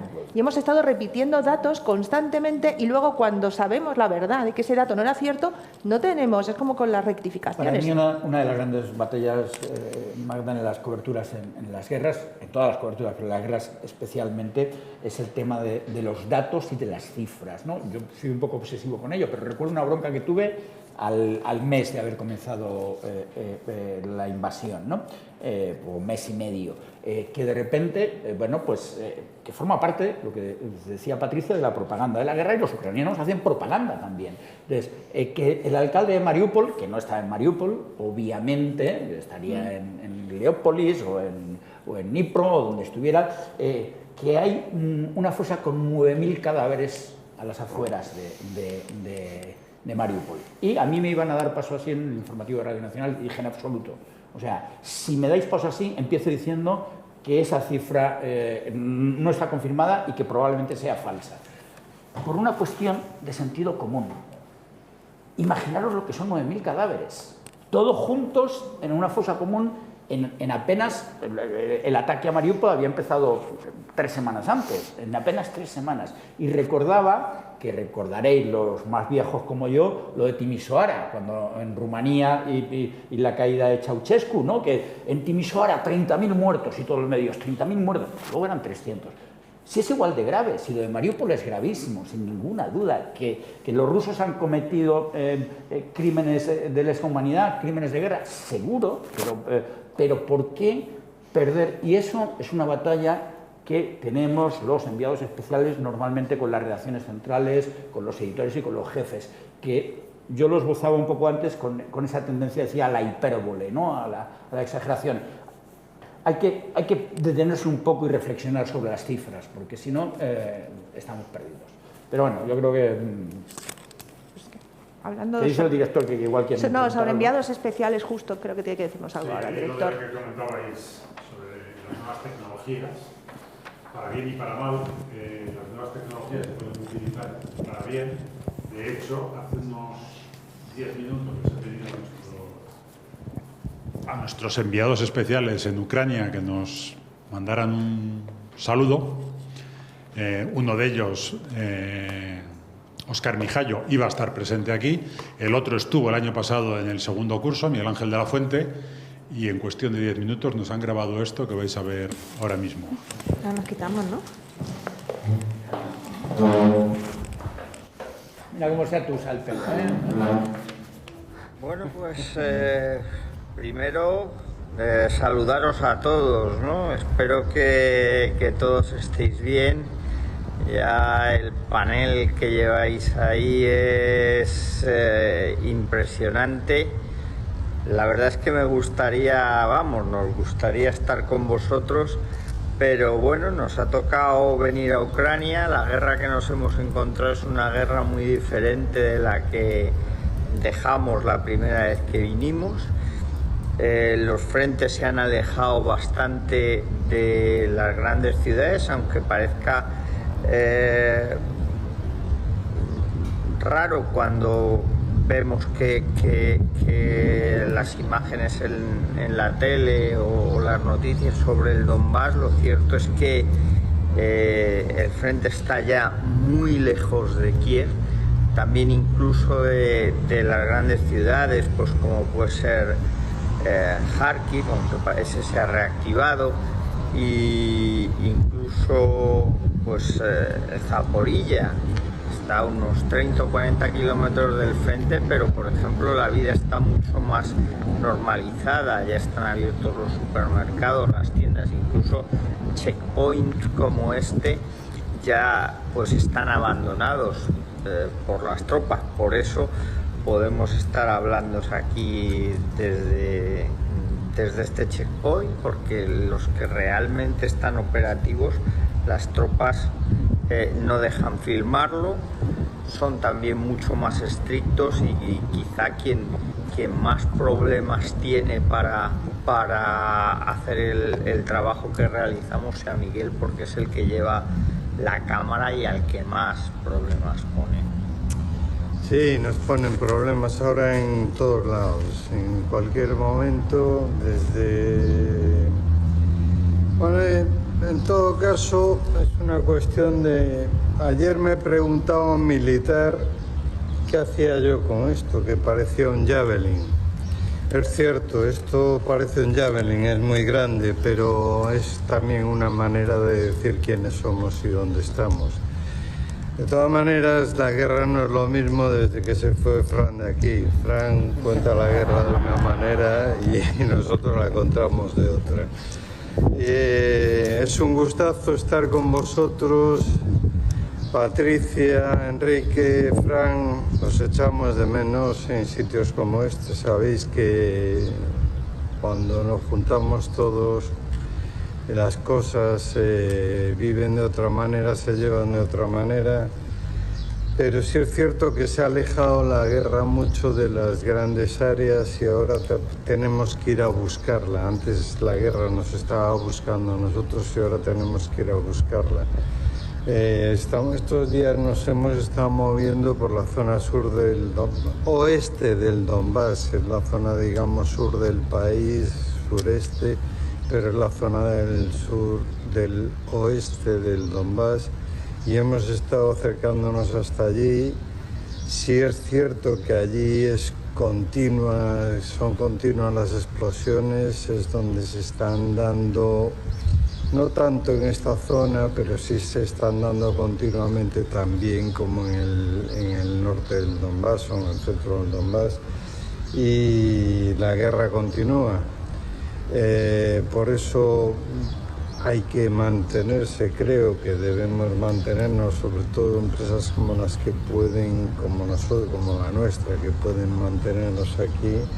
Creo que tenemos que dar un servicio y contar lo que está pasando, porque esto para esta gente es muy duro y creo que se lo merecen, que haya periodistas sobre el terreno contándolo, porque afecta a ellos, afecta a Europa, y creo que, además y estoy convencido que somos el mismo pueblo. Bueno, un saludo y a ver si nos vemos otra vez por allí, por Sigüenza. Un abrazo a todos. Cuando no se puede cubrir un conflicto drogado. Prometo que yo he visto el vídeo cuando ha llegado, estaba bien, pero yo creo que ha habido algún fallo de descarga, que se ha ralentizado y la sensación de que los pobres estaban bastante despiertos. Eso es, con el tema de las tecnologías, yo recuerdo una anécdota muy buena en Irak en el 98, cuando Bill Clinton ordenó una serie de bombardeos porque supuestamente habían descubierto que había un plan iraquí para matar a Bush padre y tal, y bueno, pues decidió bombardear de nuevo en el 98, ¿no? Y estaba en Bagdad, y entonces el editor, el presentador del informativo de las mañanas de Radio Nacional, España a las 8, era Carlos Herrera. Entonces yo intervine con mi satélite NERA desde Bagdad, y cuando terminé la intervención, 8 de la mañana en Madrid, dice Carlos Herrera: bueno, no piensen ustedes que nuestro compañero Fran Sevilla está borracho a estas horas de la mañana. Es que el satélite distorsiona. Y es cierto, esos satélites, ahora ya no, pero esos satélites eran... pues voy haciendo un poco como Miguel Ángel. En el caso de Miguel Ángel yo pienso que algo más sabía. Sí, algo más. Bueno, vamos a abrir un turno de preguntas. Aprovechemos la oportunidad de tenerles aquí. Felipe, ¿verdad? Sí. Lanzo una pregunta para todos. Cuando se crea ese relato de hay unos buenos, hay unos malos, ¿es necesidad de los medios de tener a un bueno y a un malo, o es lo que exige el público, de que el público quiere tener a un bueno y a un malo en la historia? Yo creo que es una mezcla de todo, forma parte. Evidentemente vivimos nosotros, los españoles, en una sociedad que está integrada en Europa, en el mundo occidental, etcétera. Eso ya condiciona parte del relato. Los medios también condicionan parte del relato. Los medios normalmente no son ajenos a otros intereses que pueden estar en juego. Yo ponía el ejemplo de la invasión de 2003 de Irak porque que para mí fue paradigmático en el sentido de lo mal que se hizo por la mayor parte de los medios, incluidos, empezando por los estadounidenses. Recordar lo de las armas de destrucción masiva, ¿no? Yo recuerdo siempre también, lo comento en el informativo de la noche de Radio Nacional. Después del informativo había la tertulia y me llamaban alguna vez, y un día me llaman y me preguntan los tertulianos: Fran, ¿y esto de las armas de destrucción masiva, tú qué opinas? Y dije: no, yo no opino. No opino, yo estoy aquí para informar. Y dice: no, sí, pero queremos saber tu opinión. Y bueno, pues mi opinión es que no hay armas de destrucción masiva. Pero no es una opinión porque me parezca bien o mal, porque esté a favor o en contra de Saddam Hussein. Es que llevo muchos años viniendo a Irak, desde el año 90, y sé lo que son las armas de destrucción masiva, y estamos en 2003. Y he visto el deterioro de este país. Es absolutamente improbable que haya armas de destrucción masiva. ¿Qué hizo Radio Nacional? La tertulia, no volverá a llamarme, que era la forma más sencilla, claro. Entonces, todo forma, yo creo que es un conjunto de todo. En tono el mea culpa. Y los periodistas también influimos, como decíamos antes, todos tenemos nuestra visión del mundo y a todos a veces nos dejamos llevar no por lo que hay, sino por lo que nos gustaría, ¿no? Y entonces ahí también, yo creo que es una mezcla de todas esas cosas. No, en aquella cobertura en la guerra de Irak me pasó a mí una cosa con Radio Nacional, para que veas cómo intoxican muchas veces cosas que no tienen nada que ver, ¿no? Yo conseguí entrar en Tikrit. Éramos 3 periodistas que fuimos los primeros a entrar en Tikrit. Tikrit es el pueblo donde había nacido Saddam Hussein. Y es el primer pueblo árabe pasado el Kurdistán, o sea, pasado los kurdos.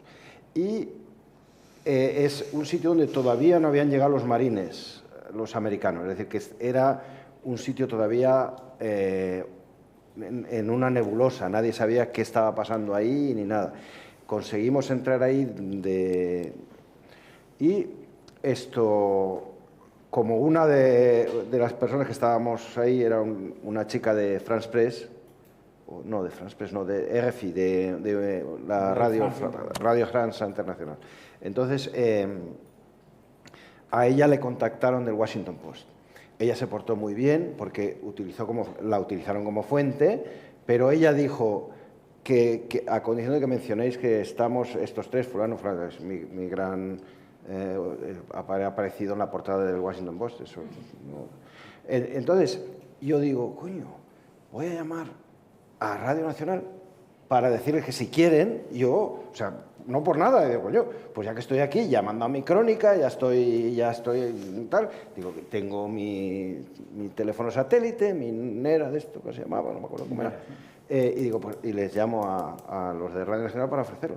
Además, y le llamé a Úbeda, que había estado con él en Turquía y tal, y digo, oye, y entonces me contesta el tío, claro, era la época del PP en el poder, y el PP había puesto a gente de La Razón en esto, que claro, que era gente que tenía una tiña con el ABC porque se habían ido del ABC y todas esas cosas. Y entonces, porque yo era del ABC, no quisieron que intervinieran en Radio Nacional por eso. Me parece, o sea, a veces te encontrarás este tipo de cosas. Ahí resulta que el malo era yo. Pero bueno, no olvides que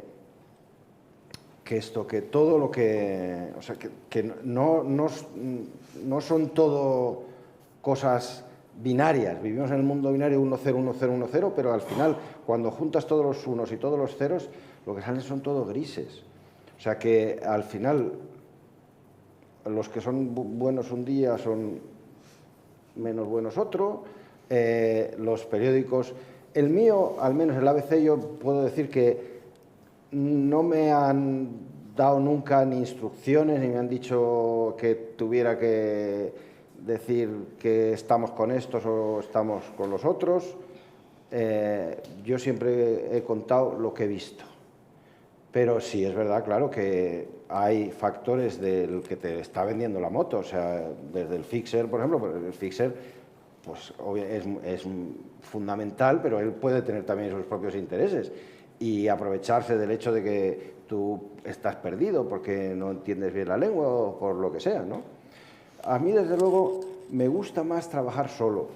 Y aunque dices tú que viene bien, siempre he procurado o trabajar solo o, si acaso, con colegas de otros países, con los que no tenga tanto contacto, porque es que si no también es un poco... O sea, si todo el mundo entrevista al mismo Moro, pues es que va a ser un poco... O sea, no... O sea, ahí tú tienes que también que tratar de ofrecer una cosa distinta, ¿no? O sea, no hay... Porque es que si no, todo el mundo va a ver la foto del mismo sitio, del mismo banco, del mismo señor, con el mismo turbante, el mismo no sé qué, o sea, y la misma versión. Bueno, pues a lo mejor detrás hay otra, a lo mejor esa era la buena también, es verdad, pero yo procuro mezclar un poco para que no vaya todo el mundo en el mismo carril. Y entonces eso a veces te abre más la visión. ¿Hay más preguntillas? Un segundo. Yo, más que de buenos y malos, creo que eso responde a la falta de una cultura de derechos humanos. Quiero decir, se plantea el mundo en términos de buenos y malos porque se entiende que los buenos son las víctimas y los malos los victimarios. Y eso es lo que te convierte en las informaciones en caricaturas de la realidad.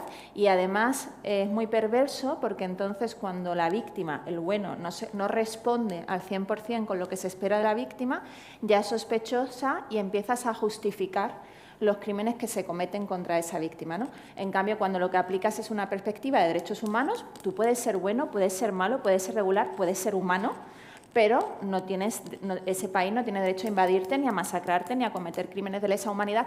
Ya le estás dando más rigor, porque yo creo que esa perspectiva es la que le da rigor y además estás generando información que luego puede ser fuente de información, no solamente, como decimos, ¿no?, para la historia, sino para organizaciones sociales que luego trabajan en tribunales internacionales y demás.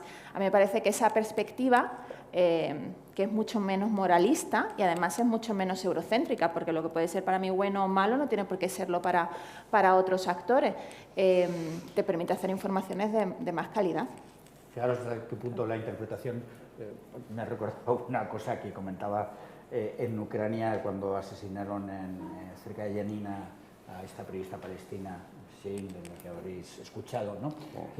Y recordábamos cuando vivía en Jerusalén que siempre decíamos Israel y los israelíes sí creen en los derechos humanos, defienden los derechos humanos. El único problema es que consideran que los palestinos no son humanos. Sí. Pues, muy bien. Yo quiero saber hasta qué punto os influye, a lo mejor en la radio no, pero la cultura del bus y la cultura de que me dices, yo no quiero tener la foto del señor con el turbante que tenemos todos iguales, pero yo en una redacción he oído a mi jefe decir, ¿por qué todos tienen a los niños neonatos del hospital debajo en Ucrania y nosotros no tenemos historia? Y teníamos una historia muy buena de nuestro corresponsal, pero no teníamos la historia que todos tenían, entonces hay que tenerla. O ayer nos pasó con el asalto a Melilla.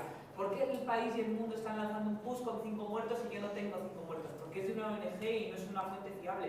Ya, pero yo quiero el bus con 5 muertos. ¿Os influye eso en el día a día de vuestro trabajo? A mí no. O sea, ahora más que cuando estoy por ahí.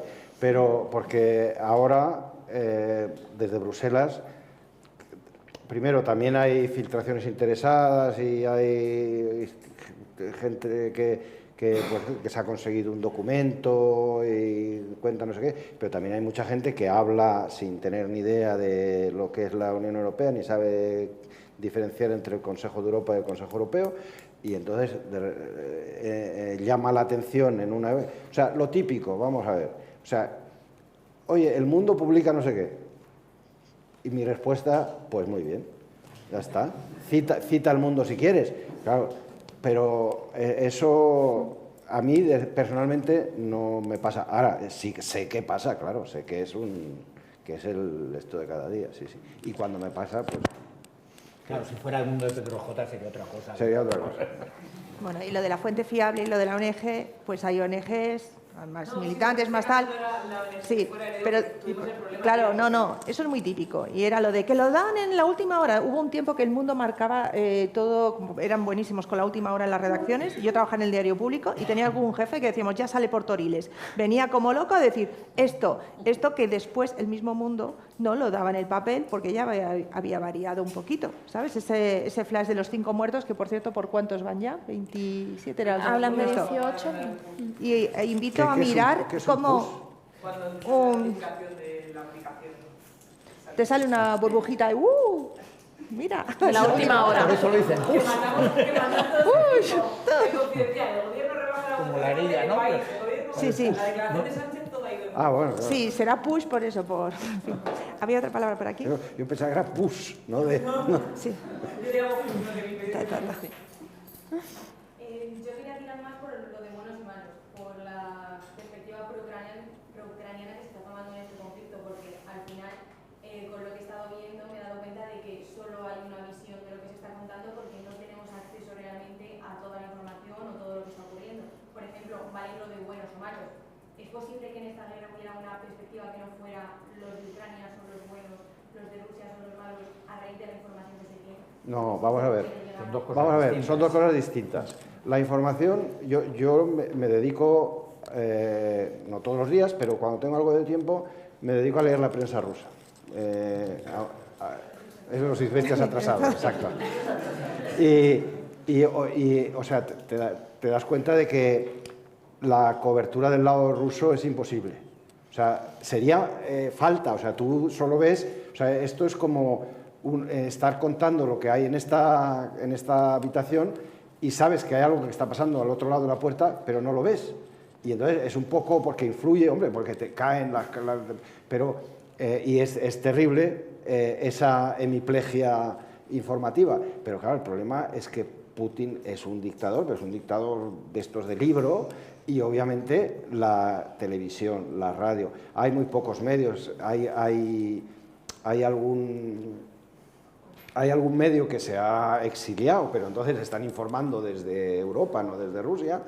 El Moscow Times, que además es en inglés, esos están ahí jugándose la vida, no sé, porque me imagino que los del Kremlin no los fusilan, porque como imaginan que los rusos no hablan inglés, pues y no saben que hay traductor de Google y esas cosas.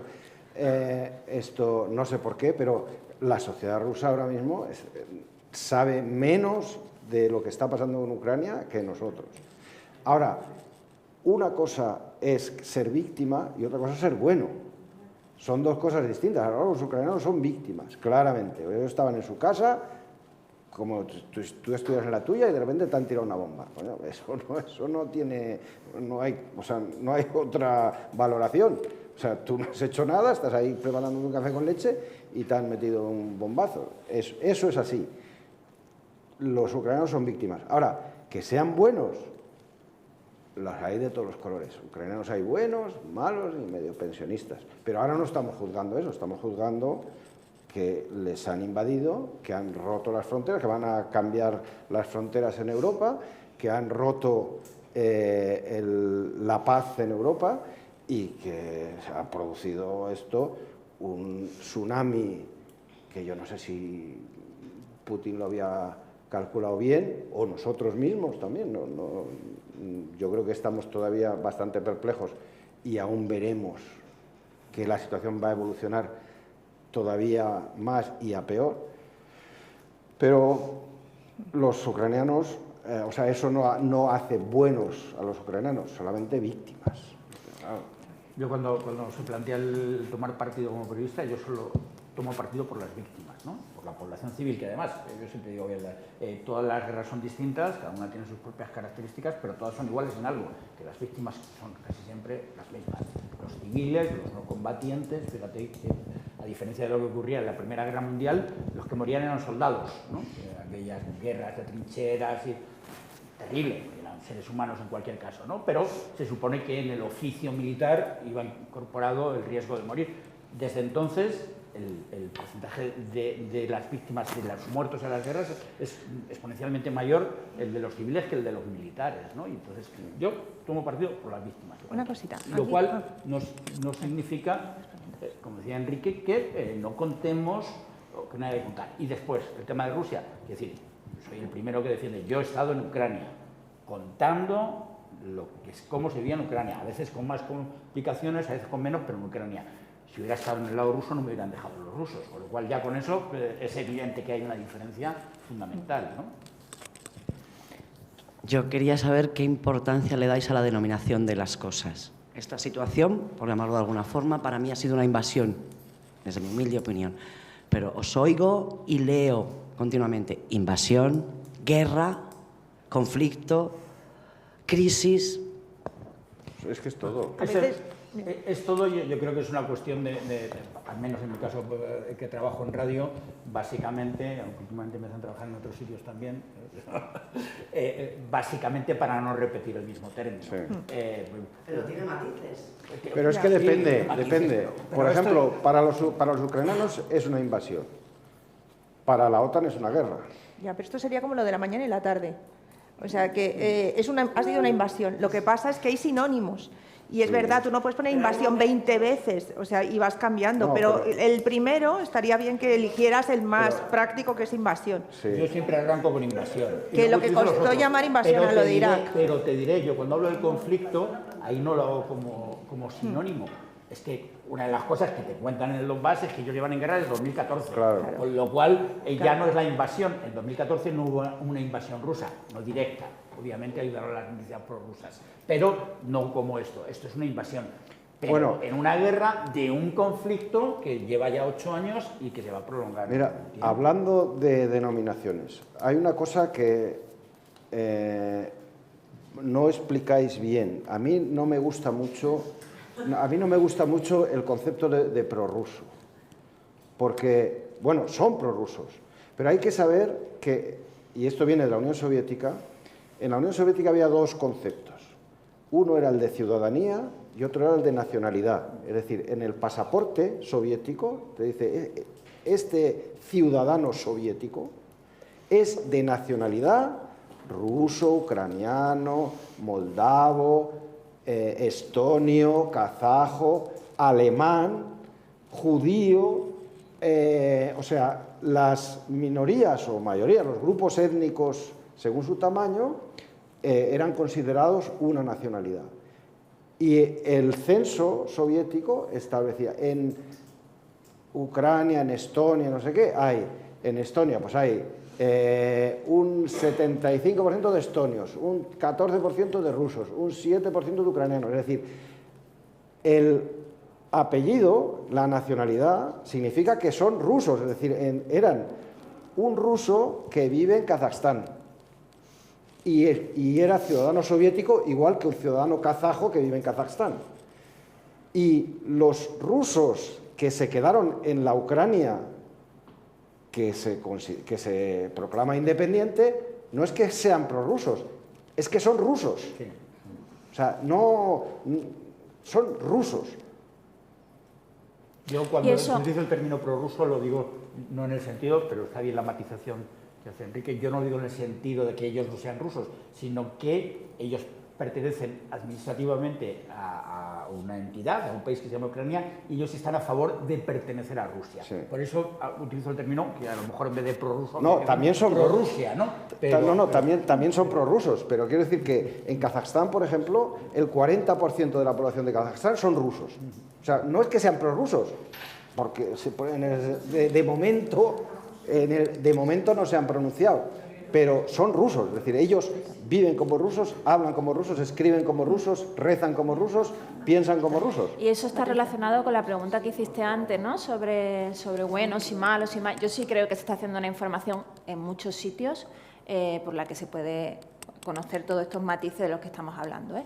Pero a mí me llamó mucho la atención que mucha gente en Zaporilla, en Dnipro, que en un principio era más prorrusia, para no decir prorrusos, o que cuando empezó la invasión de la guerra en el Donbass, pues estaba más a favor de la gente que estaba a favor de Rusia.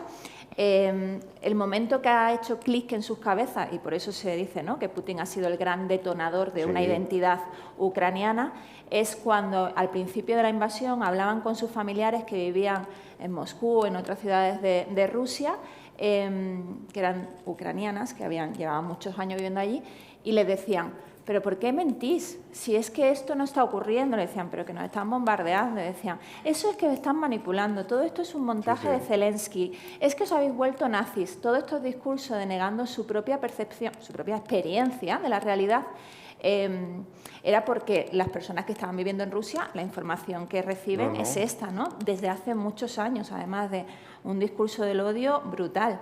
Entonces, eso ha generado incluso en que no se crean lo que les cuentan sus familiares. Y esto ha sido un quiebre absoluto. Incluso estas personas, que ya te digo que en un principio estaban eran mucho más proclives a lo que estaba ocurriendo en el Donbass desde el punto de vista ruso, se han vuelto nacionalistas ucranianos y en algunos casos ultranacionalistas que están justificando posiciones ultraderechistas muy peligrosas. Y ahí empiezan ya los discursos que justifican el exterminio. Me acuerdo hablando con unos soldados en Zaporilla que me decían, oficialmente a los soldados presos no los ejecutamos, oficialmente. y lo hacía como una broma, porque realmente ya está en ese proceso de deshumanización del enemigo, ¿no?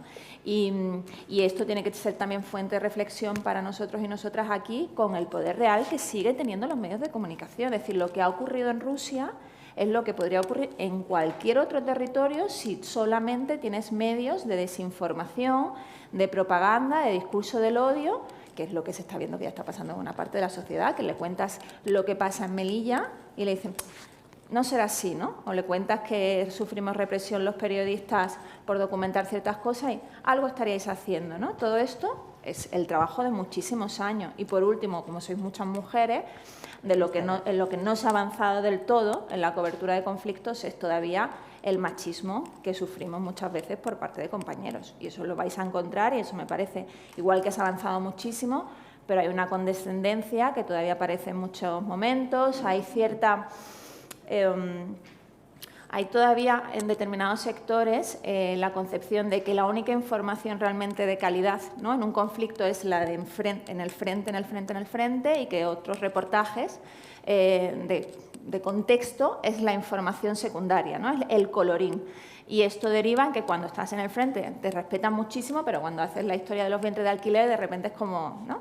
Y la condescendencia a veces es... Bueno, yo creo que lo bueno es que ya no nos callamos, ¿no? Pero sigue existiendo. En la guerra de Ucrania ha habido muchísimas mujeres. Muchísimas. Y yo antes cuando te oía, Fran, porque la expresión periodista de raza, cuando decimos periodista de raza, ahí no estás viendo... no estás viendo ninguna mujer en el ideario. No te lo digo a ti, digo que esa expresión se ha quedado. Ahora ya, además no hablamos de razas, o sea, la palabra raza, hay color de pieles, ya vamos a dejar las razas. Pero sí que eso queda, a mí se me escapa, alguna vez se me ha escapado, lo de periodista de raza, porque es una condición, y ahí en ese esquema no entraban las mujeres. Y yo me acuerdo de hacer coberturas, no la teníais, y además me acuerdo, y con Guardiola lo he hablado más de una vez, además había la diferencia que hay también muy grande, es a cuántos medios mandaban a mujeres, y de todas esas mujeres ha habido muchas. Sí, porque cuando llegaban a las redacciones te lo cuentan muchas, como era de diferente o como otras nos autoenviábamos. El ABC mandó a Sofía Casanova a la Revolución Rusa en el 17. Pues genial, pero yo me acuerdo, incluso en el magazine de La Vanguardia en el que yo estaba, cuando hicieron, yo me tenía que autoenviar y después claro que lo publicaban todo, pero yo era de posguerra, yo no iba a la guerra, me cago, yo no tengo ningún miedo de decir que yo en una guerra no voy a saber informar. Y además no tengo eso, pero en la posguerra me parecía muy interesante y en la de Irak la posguerra fue muy interesante porque aquello era una verdadera masacre lo que se hizo con el embargo, eso no interesaba a ningún medio de comunicación, ahí éramos todos muy cómplices y son 500.000 de niños, que ahora que se ensalzaba tanto a Madeleine Albright, valía la pena recordar lo que dijo ella, que valía la pena, bueno, por lo que estábamos sacando de ahí, ¿no? Entonces ahí sí que había una distinción entre cuando nos mandaban a las chicas, a las niñas, o mira qué bien, o mira qué valiente, o mira no sé qué, y todavía creo yo que queda muo por desprenderse. Hombre, hemos evolucionado muchísimo. Espera, a mí me parece que es injusto esto, porque mi experiencia es todo lo contrario.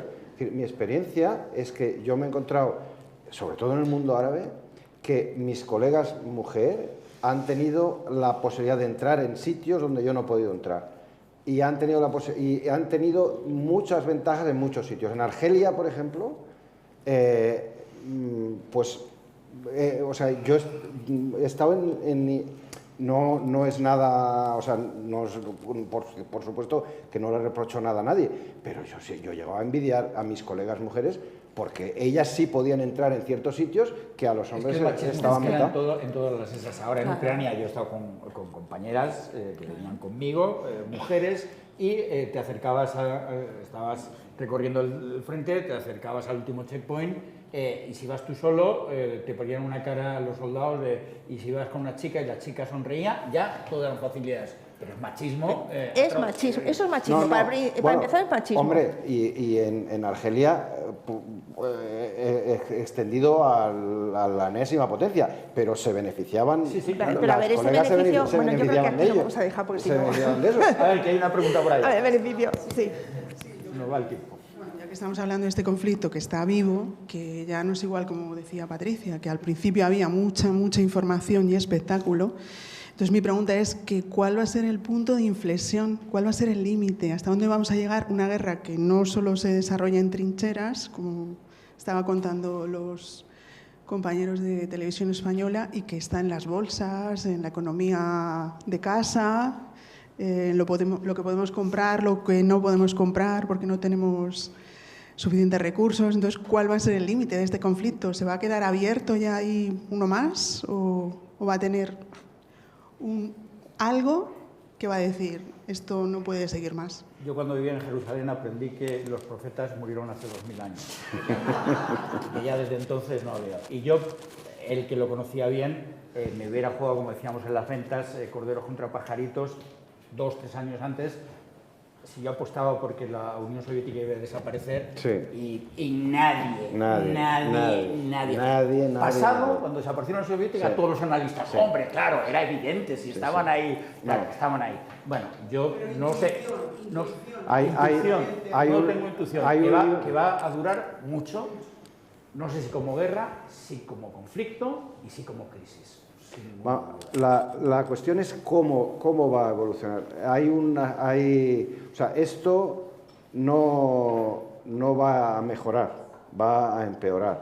Y el problema que tenemos es que la posición que hemos elegido es de vivir la guerra no en la trinchera, sino en las sanciones. Pero las sanciones nos van a tocar como la guerra misma o más. Entonces, dependerá de muchas cosas. Yo me imagino que esto, como al final todas las guerras, ya se ve que no va a terminar ni en una gran victoria de Rusia ni una gran victoria de Ucrania.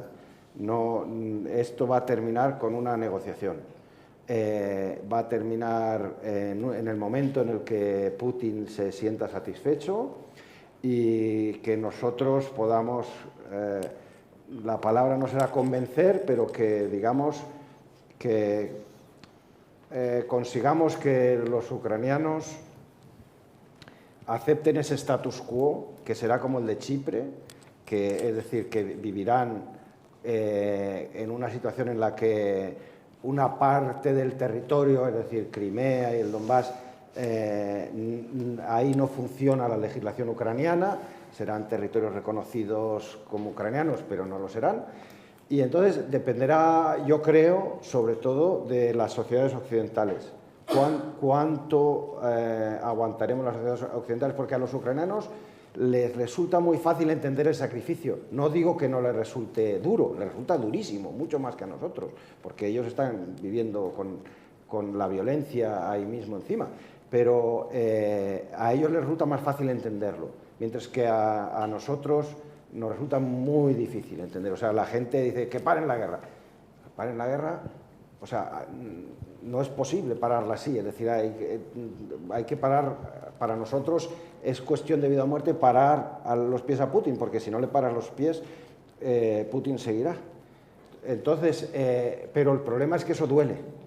Duele mucho en la cartera, duele mucho en la gasolinera, duele mucho en la inflación, duele mucho en que va a haber muchas pérdidas, va a haber en África, va a haber muchos problemas de alimentación, porque hay países que dependen del trigo, y eso va a desequilibrar toda esa zona.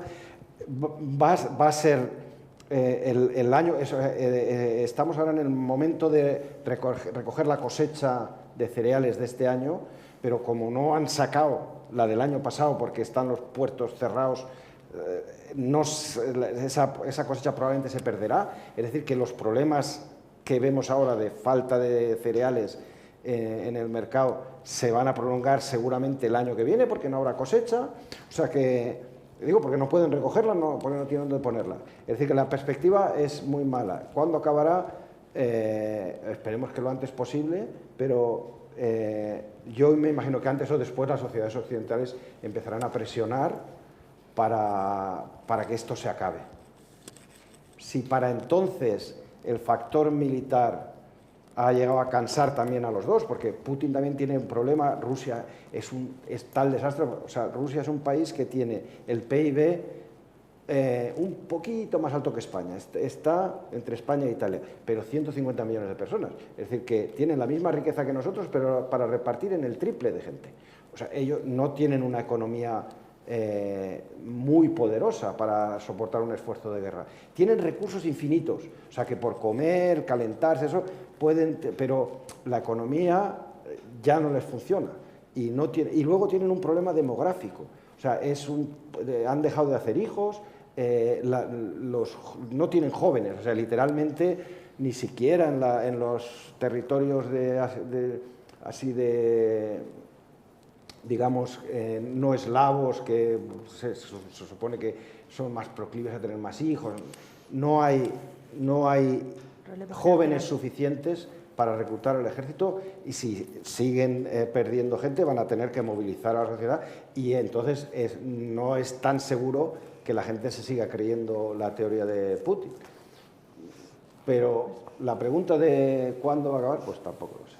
Y un elemento que añadir a eso, coincido con Enrique, el Donbass, la mayor parte del Donbass, Crimea, no va a ser recuperable para Ucrania, aunque Ucrania lo pretenda y aunque Zelensky diga no aceptaremos si no echamos a los rusos de lo que han ocupado, ahora está crecido porque recibe armamento de Occidente, pero si realmente Putin ve que le arrasan el Donbass, ¿cuál va a ser el siguiente paso?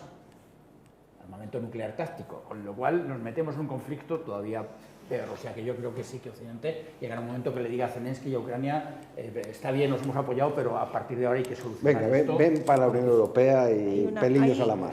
Hay muchas preguntas, vamos a ser súper breves, ¿vale? Tanto las preguntas como las respuestas. Entonces, la primera estaba... Sí, Patricia, has hablado un poco de esto, pero si podéis compartir alguna situación en el terreno en donde os habéis dado cuenta de que los propios ucranianos son víctimas de esa propaganda de la que hemos estado hablando tanto, alguna anécdota que podáis contar. Y no sé si estáis de acuerdo o no en que esa imposibilidad de esa invasión total, ocupación total de Ucrania por parte de Rusia es el resultado de que el propio Putin ha sido víctima de su propia propaganda. Que si la ocupación total de Ucrania... Sí, la imposibilidad de... No, imposibilidad no, es absolutamente imposible. Sí, ¿no? por eso, si creéis que... Tal vez Putin sí pensaba, o sea, yo creo que él fue a la guerra pensando que le iban a recibir, iba a ser un paseo militar. Claro, que no iba a ocupar Ucrania, que simplemente iba a ocupar Kiev, iba a crear el gobierno, iba a poner como hay en Bielorrusia un gobierno títere, adepto al Kremlin, y ya está, y nada más. Claro, un error de cálculo. Yo lo viví en Kiev, después lo viví en Kharkov, y en el Donbass ya es distinto. Y con relación a lo que decías de la gente que son víctimas de la propaganda... historias de gente en la que os habéis dado cuenta de que los propios ucranianos han sido, pues eso, víctimas de la propaganda ucraniana y rusa. De la propaganda rusa, no. Es decir, yo creo que uno de los efectos es que la mayoría de los ucranianos en la zona en la que yo he podido estar, insisto que en el Donbass, pues no en la zona de los rusos a favor de Rusia, a ser precisos, ¿no?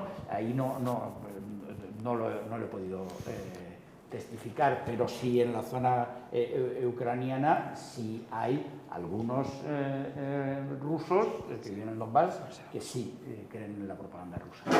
Sí, a mí, por ejemplo, uno de los cambios ideológicos fruto de la invasión más que de la propaganda que me llamó la atención fue el colectivo LGTBI.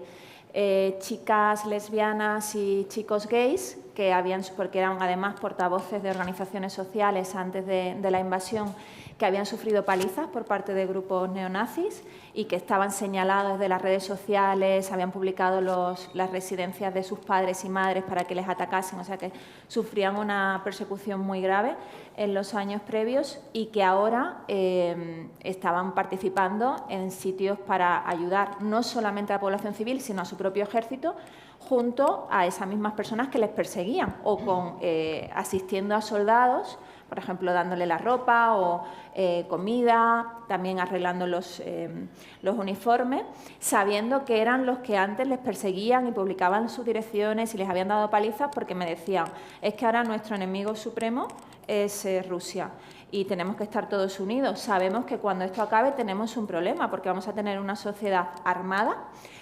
traumatizada, probablemente sin control, que ya antes era muy corrupta y efectivamente un Estado fallido donde la corrupción está generalizada y encima vamos a tener más gente con odio y nazi o con ideología muy ultra que nos van a señalar más. De hecho, antes de la invasión se aprobaron algunas normativas que reconocían derechos básicos a la población LGTBI, que se había derogado y que eso ya no existía, ¿no? Entonces, eso es una cuestión. Y luego había familias que los padres y madres seguían viendo la televisión rusa, por ejemplo, en Zaporilla, y que a sus propios hijos que estaban en estos centros de ayuda y de sociedad civil y de voluntariado, les decían, pero ¿por qué estás ayudando a este gobierno que es victimario y que está lleno de nazis y que Putin nos está enviando a sus soldados a jugarse la vida para defendernos? O sea, la polarización ha dividido también a familias dentro de Ucrania, ¿no? Por eso decía que es mucho más compleja y, por otra parte, muchísimo más interesante, porque, claro, todo esto, en términos intelectuales, es muchísimo más estimulante, ¿no?, contarlo, que también creo que ahí es una de las bazas que tiene el periodismo. Si hacemos esas informaciones en espacios donde se pueda, o en documentales largos y demás, podemos recuperar a parte de la ciudadanía que a veces está cansada de que le cuenten siempre lo mismo, pero porque yo además creo que son discursos que tienen que existir todos a la vez. Es decir, la actualidad pura y dura es fundamental, y luego tienen que existir otro tipo de historias, ¿no? Más de largo recorrido. Intoxicación, te respondo enseguida, intoxicación en Ucrania y en Rusia, en los dos sitios, ha venido del mismo punto, que es del nacionalismo. Es decir, en Rusia del nacionalismo ruso y en Ucrania del nacionalismo ucraniano, que los rusos identifican con el neonazi y estas cosas, también los hay, pero en fin, al final, nacionalismo de unos y de otros. Y quiero recordar lo que dijo un presidente francés socialista que se llamaba François Mitterrand en su último discurso en el Parlamento Europeo, antes de morir, que dijo: el nacionalismo es la guerra. Y nos lo dijo a los europeos para que supiéramos lo supiéramos, y lo estamos viendo ahora mismo ahí en Ucrania. Sí, yo quería ser muy rápido. Sobre algo que ha planteado antes Patricia, que es sobre la banalización de los conflictos, la gente que se hace selfies, que va allí y tal. Bueno, yo trabajo en un medio de comunicación y hace no mucho escuché por el pasillo una entrevista que le estaban haciendo a dos chavales. Y bueno, resulta que esos chicos, el mérito de aquella entrevista era que eran muy jóvenes, que habían pasado por la frontera de Polonia a Leópolis y después a Kiev, y sobre todo lo más importante era que estaban en primero de periodismo, en primero. Yo supuse que bueno, la entrevista estaba bien, pero que alguien les tiraría de las orejas, ¿no?, después. Y nada más lejos de tirar de las orejas, sino que después el mismo programa hizo una promoción con esa entrevista sobre el programa y tal. La pregunta es, ¿qué grado de responsabilidad pensáis que tienen los medios de comunicación sobre la formación, sobre todo la formación final de los nuevos periodistas? Yo creo que mucha, y tienen mucha y en general lo hacen bastante mal. Por ser breves, ¿no? Hay una cosa, sí, yo creo que ese es el resumen, pero como eso da para un ratito, creo que lo vamos a dejar aquí porque hay que comer, pero que estamos para hablar todos y todas juntas. O sea, yo quería dar las gracias, que no lo he hecho al principio, por crear este espacio y sobre todo por las charlas que vamos a tener ahora después. Entonces, había otra palabra más, pero luego hay más oportunidad y ahora nos preguntáis y Fran quiere decir algo y lo va a decir. Muy breve por lo que ha dicho Enrique con el tema del nacionalismo, que es cierto, y lo complicado que es tratar de quedarte fuera de ello, al margen de ello. Como os contaba antes de Jerusalén, con esto termino. Llegas a vivir a Jerusalén y te preguntan, ¿eres judío, eres cristiano, eres musulmán? Yo soy ateo. Sí, pero ateo judío, ateo cristiano, ateo musulmán. ¿No? Pues mira, no. Pues sí. Pues nada, seguimos luego. Muchas gracias. Gracias.